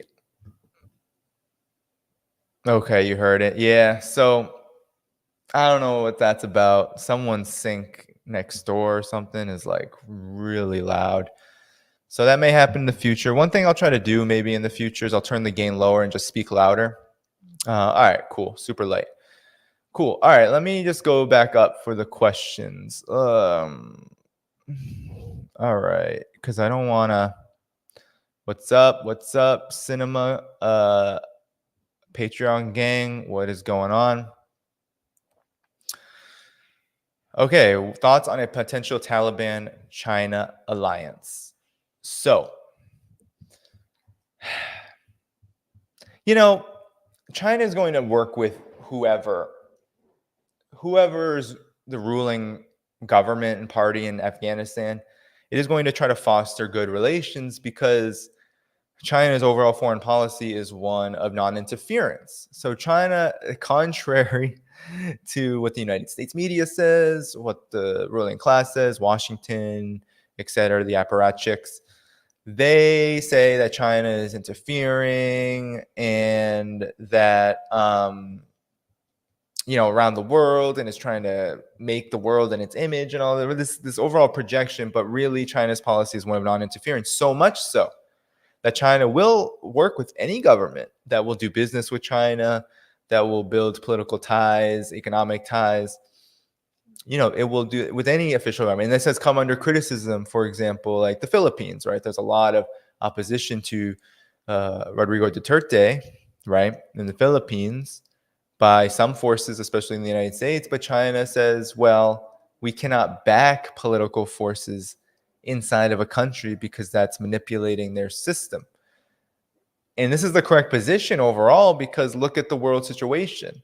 To do otherwise would be to invite the ire of the United States and the West. And it already has, in the respect that China works with Duterte, who has a more friendly position toward China than the Philippines has had in a while, and also a more oppositional stance toward the United States and the West. So there are these contradictions that China is navigating, and China says the simplest way to navigate these is to adopt a policy of non-interference where we are really focused on our objectives, and we are not going to dominate you. We're not going to suppress you.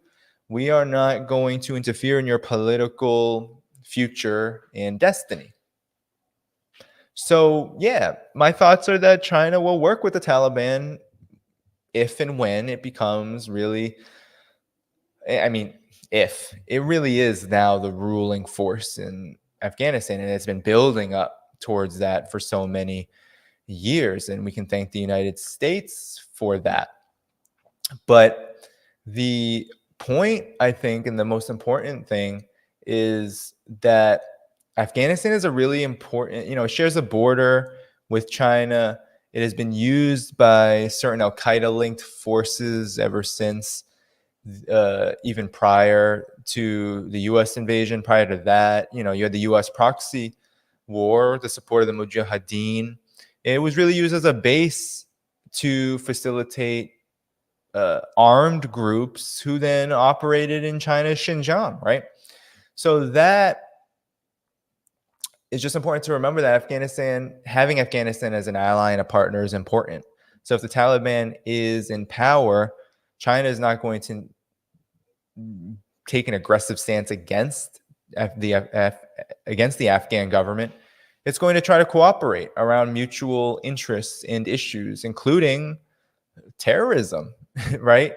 And the Taliban has not been necessarily friendly toward China. Taliban has supported policies in groups like the ETIM, which are very hostile and want to overthrow the Chinese government. So that will surely be on the agenda if the Taliban becomes recognized as a legitimate ruling force in Afghanistan. That's more arguable whether that will happen. But if it does have political power, and that is not arguable, that will and is happening right now, then yeah, China will do anything to make sure that relationship continues. So somebody asked, what is Black Agenda's report stance on Bitcoin? I don't think we have one particular stance. I'm sure everyone has their own opinion. I don't know what Margaret thinks. She hasn't really commented on it. I don't think I've seen her on Twitter. I don't think she sees it as important as others do. My stance on it, I haven't done all of my research on it. I have friends who are involved in it who really swear by it. And I'm not going to necessarily demonize Bitcoin. But we have to understand that, China's taken a very aggressive stance against Bitcoin, while Venezuela, for example, has opened up its economy to certain forms of cryptocurrency. I'm unsure if Bitcoin is the one, but China has its own cryptocurrency. Alternative governments, I think, are going to experiment with this. China's clamping down right now, but it is still experimenting with digital currency. And I think that is a very interesting phenomenon. And so this trend will continue, but it will be important to ensure that any shadowy elements in a system that is dominated by capitalism and capitalists, that any socialist agenda or socialist project that seeks to adopt cryptocurrency, that we remember that something like Bitcoin, yeah, it still is shadowy, it still is privately traded. And so that will likely, without real support and transparency and solid, mechanisms to keep it in check, then it could be a dangerous force as well to reproduce the kind of things that out of control speculation on Wall Street, for example, has created. So we just have to be careful. But I'm definitely, I understand the desire to look at it as an all possible alternative to the US dollar. My opinion is that currency is not necessarily the primary problem. It's always the relations of production behind that currency. And so currency will certainly change the role and function when capitalism is undone and when we have a new system, but we cannot, I don't think, rely on these new developments to kind of bring down capitalism. Bitcoin will not do that. Only people can really do that. But if it plays a positive role in helping steer people to begin to think about what kind of tools we can build alternatively to capitalism, great. But we will need to organize those alternatives collectively and under the authority of people's organizations. That's my, I guess, official position, because I don't want to get into the nuts and bolts of it. Other people can do that. And there are debates about this, and China is a part of this debate. China right now is not too big on the Bitcoin, but there is cryptocurrency used, and the digital currency, I think, is going to be heavily regulated in China as it develops. There's always been a lingering prejudice towards China. Okay, so that's a comment. Looking for questions. Any more questions here?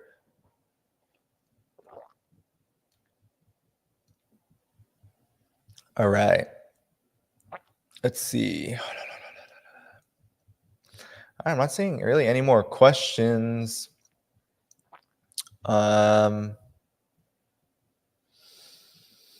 Yeah, no, the Swift system is rough. I mean, the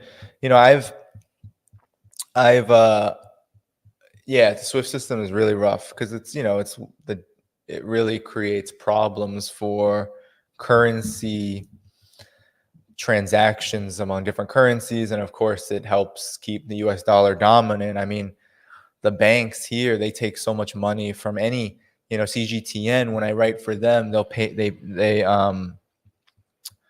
they pay a little bit per article. It's not a lot. It certainly can't help me.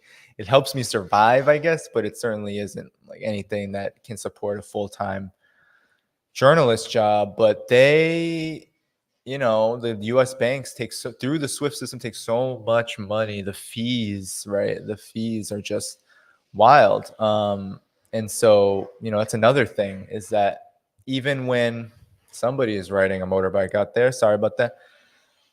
I'm going to read some of these comments. All right. Yeah. I'm going to read some of the comments. Let me see. And I'll put them up. How about that? A good suggestion. So, if you're still on here, actually, I'm going to see if my wife texted me. If you're still on here, definitely,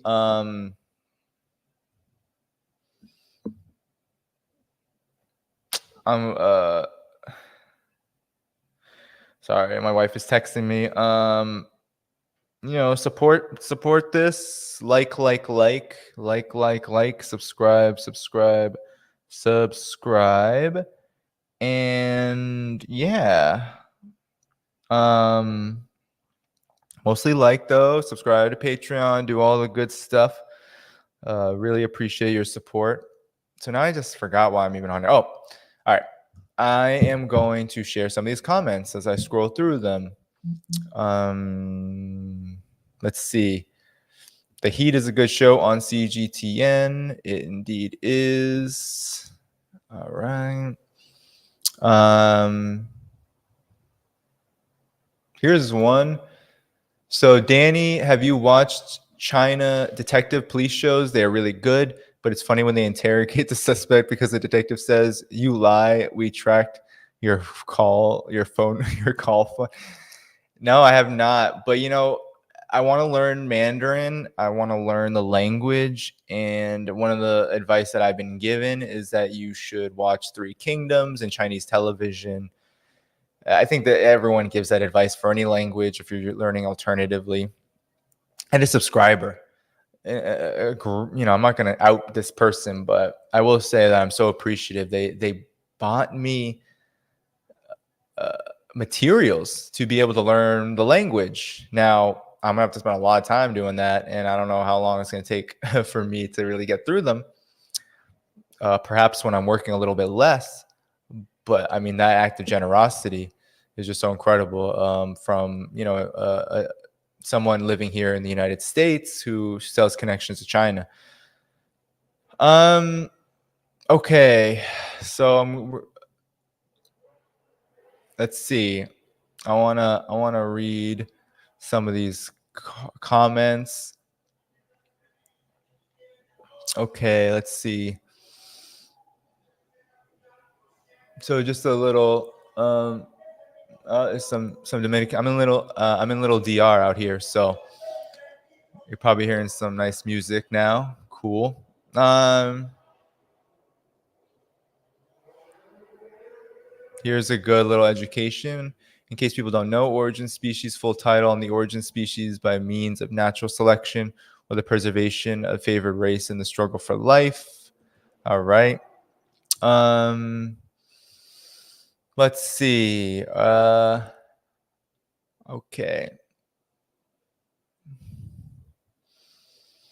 Market Darwinism is survival of the fittest, taken from eugenics. Human minds could not understand statistics because it countered Isaac Newton's theory of a clockwork universe. Yeah, good stuff. Good stuff. Yeah, comment. Yeah, you all have so much knowledge you bring to the table. Um, Here we go. Historically, transportation is the least funded projects by the U.S. in Africa. China noticed the gap. The U.S. mostly uses Africa for agriculture and mining. Yep. They're the monocultural societies that, I mean, the U.S. agribusiness is such a huge deal. The U.S. is basically the agribusiness capital of the planet. Anywhere you go, Europe, Africa, Asia, they don't understand this obsession with factoring farming, but surely Africa knows a whole lot about this because it's their agricultural capital that's extracted on a monocultural basis, which is very damaging both to the environment and to, workers, local people. So, yeah, China is definitely filling a huge gap. U.S. investment in Africa is really small. The trade volume is around 60 billion, which is very tiny for such a rich continent. I mean, literally the resources on that continent could keep the world going for many years in terms of hunger and overall survival. The resources there are incredible. A lot of them are still untapped, actually. So in this moment of just hyper uh, production, this like global capitalist machinery, which has irrationally overproduced so many things. You have a lot of resources in Africa that are untapped because it doesn't serve, right? I think it has 60% of arable land, but but only a small portion is really being utilized. And when it is utilized, it's being utilized to extract. So, very a good comment there, Big Teal. Let me see.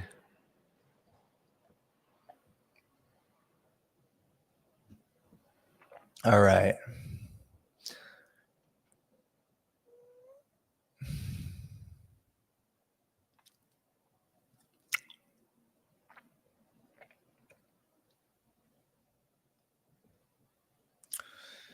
All right, all right, all right. Um, what disturbs me?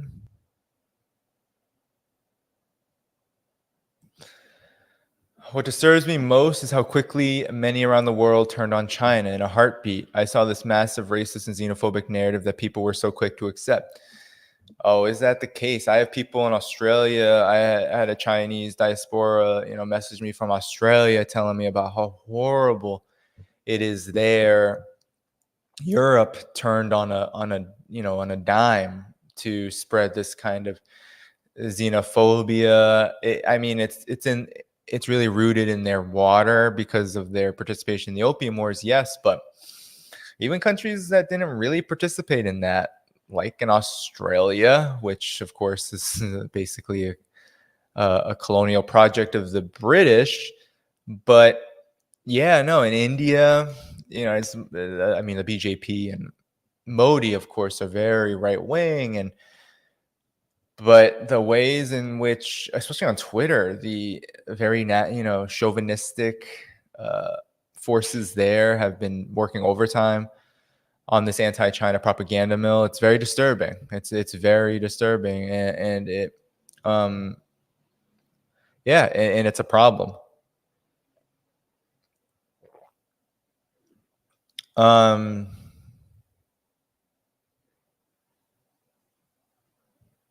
let's see. Privatization equals theft of public assets. Yes, it does, Red. Yes, it does. I want to just say something about that. The Wow, this file is going to be really big. I don't know if I'm going to be clipping this one, guys, but I don't really have much clippable moments in this, to be honest. It was a lot of long form stuff.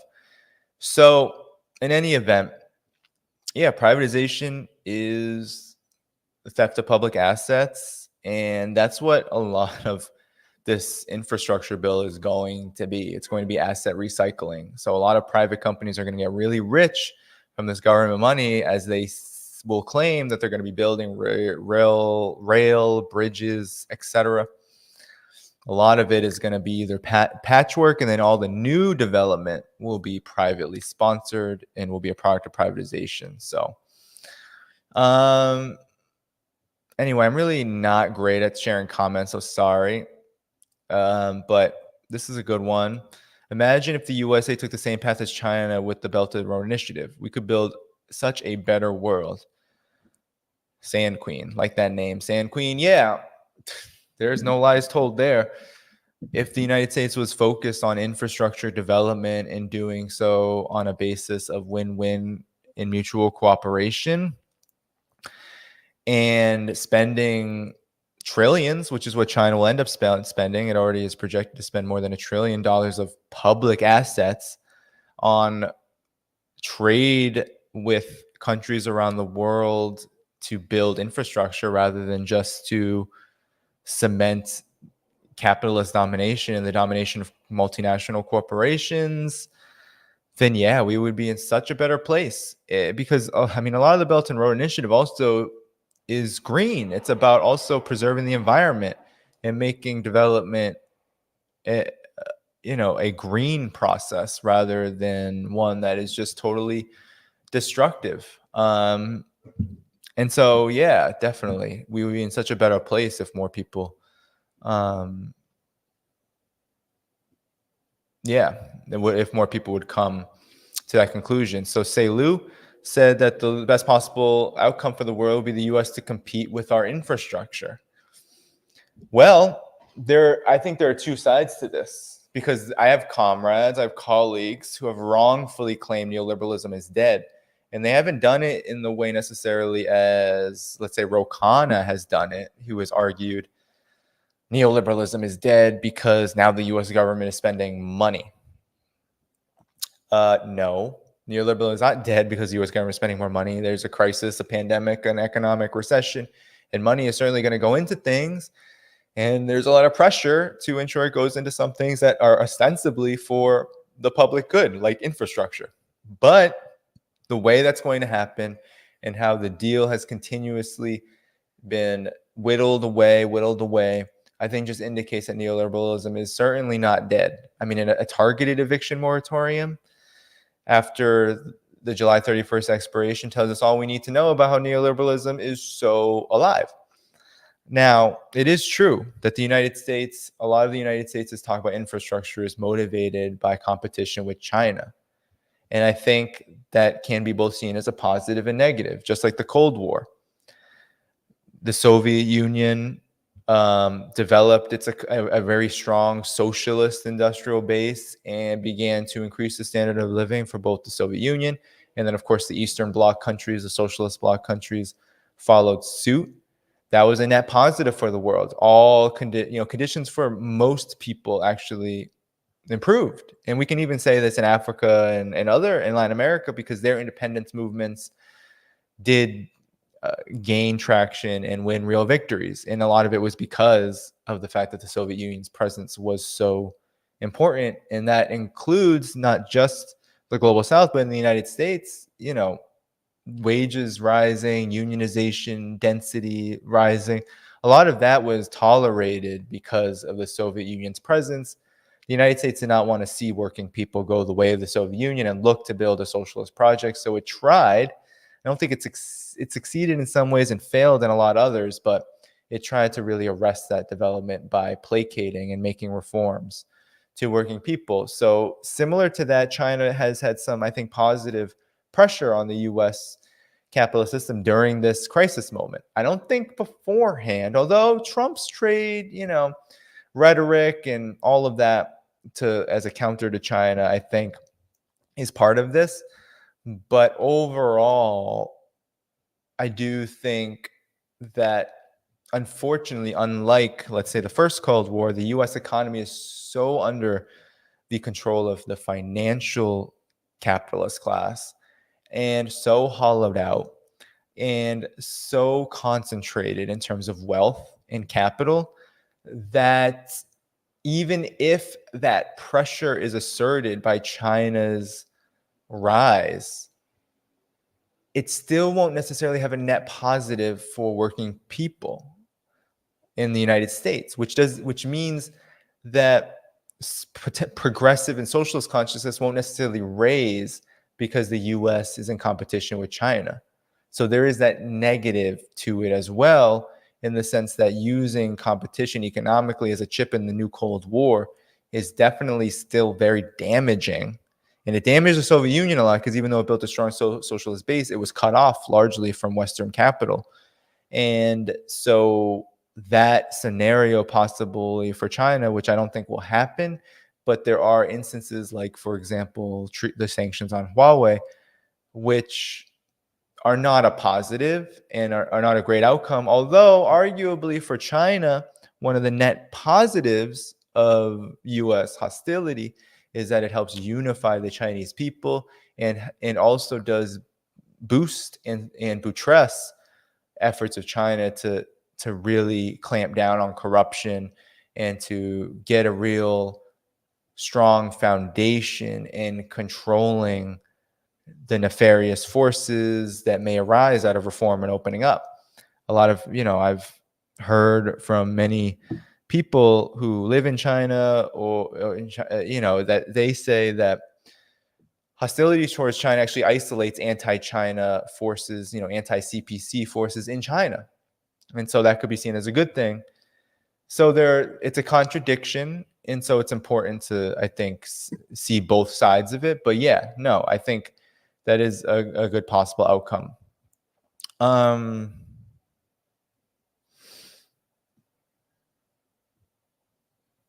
Let's see.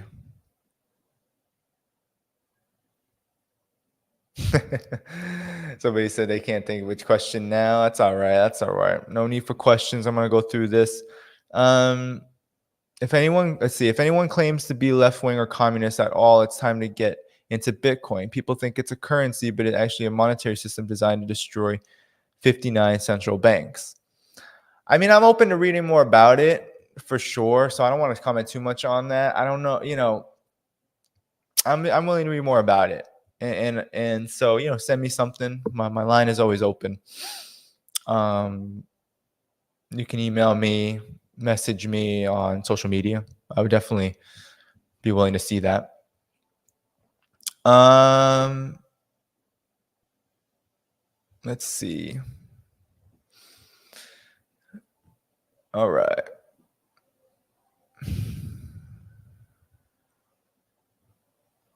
Soundproofing materials. Yeah, I'll look into that. I'll look into that for sure as I begin, to get used to being in a different kind of space.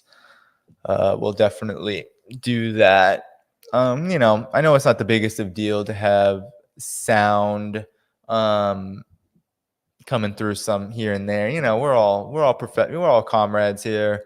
I know that people like their listening experience is the perfect audio, and that's why I try to step it up with some of this audio equipment. But I know it's not um a huge deal to have some of these hiccups here and there. So, I'm kind of an anal person.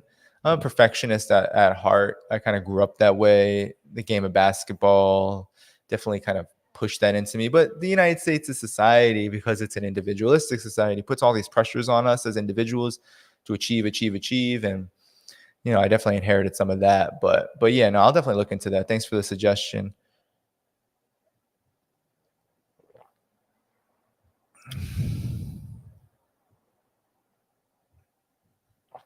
All right.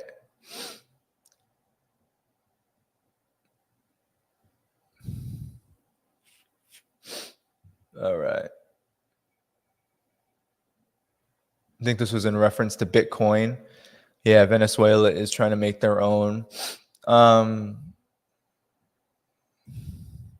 so Sean Brown says, "Is there a reason these broadcasts don't go to podcast format out of curiosity?" So one, it's a huge production. It's huge time. It just takes a lot of time. I don't subscribe right now to a podcast platform, that will get it out for like a fee. And part of that was for a long time, and still it's a monthly cost that I can't really, or at least I haven't felt comfortable incurring just yet. Perhaps in the future. So I've kept it on YouTube. I try to stream out to social media. I would love to get on a podcast platform. I would love to try to get like a gender report on a podcast platform. It's kind of newer technology, and for me, I'm not even familiar with how to use them. But yeah, no, I'm kind of, especially with the left lens, I do this on my own. I don't really have a producer, anything like that, an editor, which I would love to have someone helping me with like chopping up video. Although it's really hard to send these files, and it's hard to get that on a volunteer basis. I've had folks that have said, yeah, they'll do it, and then without monetary incentive, it's the reality, the situation in these times, right? It's hard to keep up with that. So yeah, no, I definitely want to explore that for the future. And hopefully we'll be able to get onto that soon. And any guidance people can give, drop a line. Because I'm also new to that kind of thing. I kind of came on YouTube because I got a hold of how to use YouTube. To doing some research when I had some more time, but lately, with the writing and with the moving and with other projects that I'm doing, it's hard to keep up, to keep it all up. So that's just another thing. But yeah, if I do become more depending on the situation, a lot of my increased output has been a product of the pandemic. And I have written a lot more than I ever have, been on other people's shows a lot more, done more of this directly a lot more. That may change in the future depending on how this pandemic thing goes, depending on how I decide to spend my time. If I were to spend more time on this, I would need this to bring in a lot more money, and I would have to rely on like my wife's health insurance, which for a long time I've been working, and she's been finishing school, and so we've had a lot less money to work with, and so I've had to juggle everything when it comes to work and this kind of work. So yeah, no, because this kind of work I care about more because it's service for the people, and I want to keep it up. But yeah, it's tough, Sean. So So yeah, any guidance on how to podcast and stuff, definitely send me a line. Yes, China is very pro blockchain, but not necessarily pro cryptocurrency, as I said before. Let's see. What are your thoughts on Michael Hudson? That would be a great interview. Yeah, no, I definitely want to interview um, Michael Hudson. No, I don't know. Mark Blythe. Yeah, I know he's kind of another economist out here, but I do actually like Michael Hudson. I've read his work. I think he has a great grasp on economics. And so, yeah, no, I'll definitely keep that in mind. I've had that in mind for a while, but just haven't been able to get around to it. One of the things is without more time, it's actually hard to like plan guests. I've had people want me to interact more with whatchamacallit,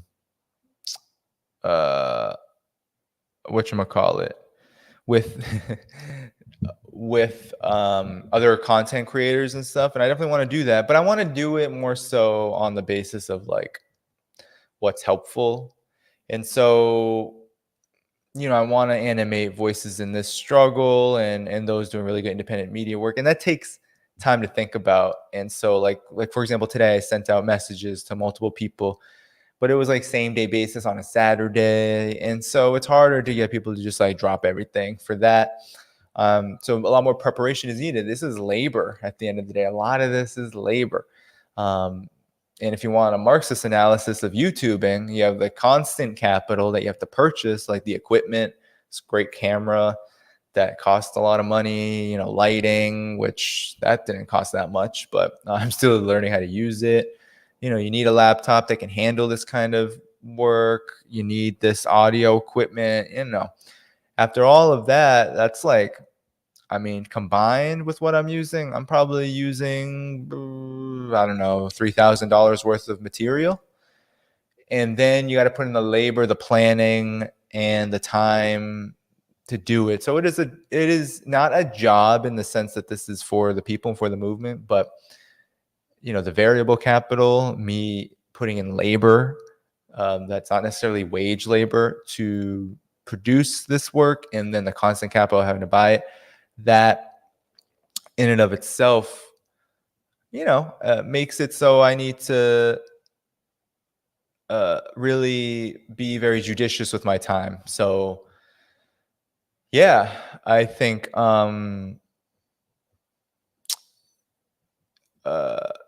hopefully I can get into more of this in the future, and get more people on here with me, and to I definitely want, one of the things, the purpose why I made this channel, the main reason why was to ensure the Black Agenda Report had a plug on here, because Black Agenda Report didn't have a YouTube channel, and I contribute regularly for them. So I was like, let's use this as a plug. So a lot of our interviews thus far have been with people either of or affiliated with Black Agenda Report. Margaret Kimberly co-hosts with me our program where we usually bring on a guest. Not all the time, but we like to converse about various issues and problems. And then when I do this on my own, it is a plug for them, and it's also just a plug overall for the kind of work that myself and others are doing. So yeah, definitely want to get more people on here in the future. In any event, let me look. I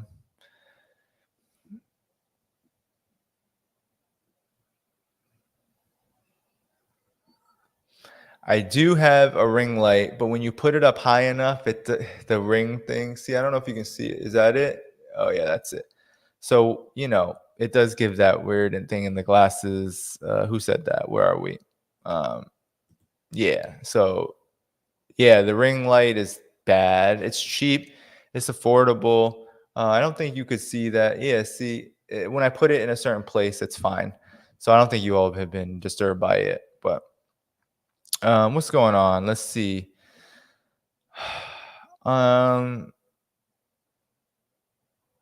Here we go. So John McCarthy is a subscriber on Patreon. He says, I subscribe. The Communist Party of China has been accused the United States of weaponizing green issues against China China's efforts to lift the global south out of poverty. So my comment on this is that it's often unfounded. It happens all the time. I mean, the US greenwashes imperialism a lot, ironically, despite the fact that per capita, the US is still the most polluting country in the world. But even more problematic, in my opinion, is how the US seeks to undermine the development of global South countries, especially in Latin America, for example, right? By pulling out the environmental issue. They do this in Nicaragua. I believe it was with the dam that they're building there. Um, they do this in Ecuador during the Rafael Correa administration. They pulled out the indigenous issue, the environment issue, when Ecuador is trying to nationalize and use its resources for the entire nation, right? So this happens with China too.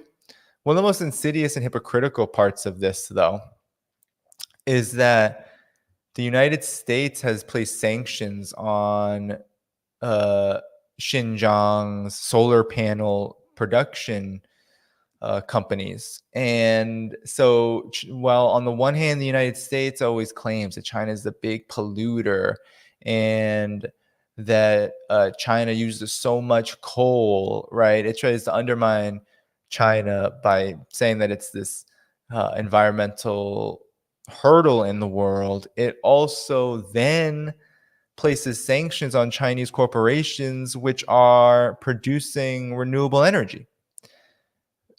China is the number one producer of renewable energy. It's also the number one consumer of renewable energy. Actually, recently, a hydroelectric plant just came into operation, and so it's hypocrisy to the greatest degree, because the United States is really the largest purveyor of the fossil fuel nightmare that we live under. And its military is one of the biggest polluters in the world. So the US has no right to condemn or criticize China really for any of these issues. And China is actually working on them. It is proclaimed it will be carbon neutral by 2060. It has committed so much of both its domestic and international policy to preserving ecological civilization, in the words of the Communist Party of China. Reforestation efforts have been incredible. You go to China, you see how much renewable energy is incentivized and has expanded so much. So you don't see any of that in the United States, and definitely not to the degree where it really makes an impact. So what do we have here in the US? In China, they're talking about big environmental policy. It's a national policy. It's one that is enforced by the government. Here, how many organizations exist to talk to you about how to consume differently as individuals? How many people have climate change anxiety because it's all on them supposedly to change these things, when in fact no individual's behavior is really going to shift this disastrous trajectory that the world is on? It will take the policies of societies and governments to really end the climate change nightmare and disaster that's impending, and that's really happening right now as we speak. It'll take a different system. And so the United States should focus on that. And China is completely right when they say it's weaponizing. The U.S. is weaponizing this issue.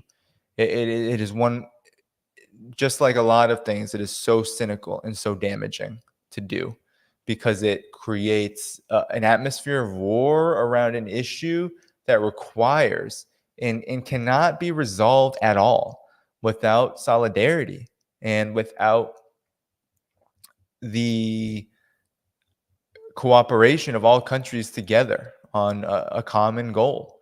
That's something that cannot be fostered because of the United States and the West. And so I'll die on that hill for as long as that hill has to exist, where we must call out who the real problem is, and that is the governments in the US and the West, and the system of monopoly capital that controls them.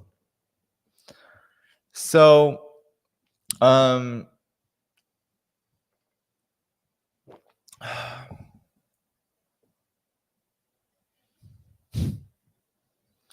okay, so looks like there is someone who wants me to forget about the United States. Why does China have conflicts everywhere? I'm not going to put that one up. I'll just say that if you want to give a history about that, you can. The problem here is that China's history is a lot longer than the Chinese Revolution, and so problems just don't go away just because of a revolution. They continue to persist.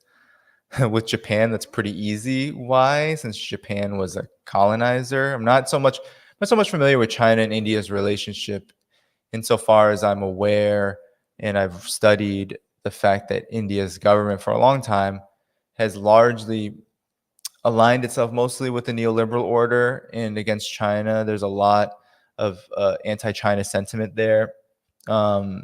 Some of that can be due to the caste system, which is very racist in character, and India has built up a nationalist identity as being an emergent world power that is not like China's multipolar, but does have elements of wanting to be a dominant country, similar to how the United States is a dominant country, empire.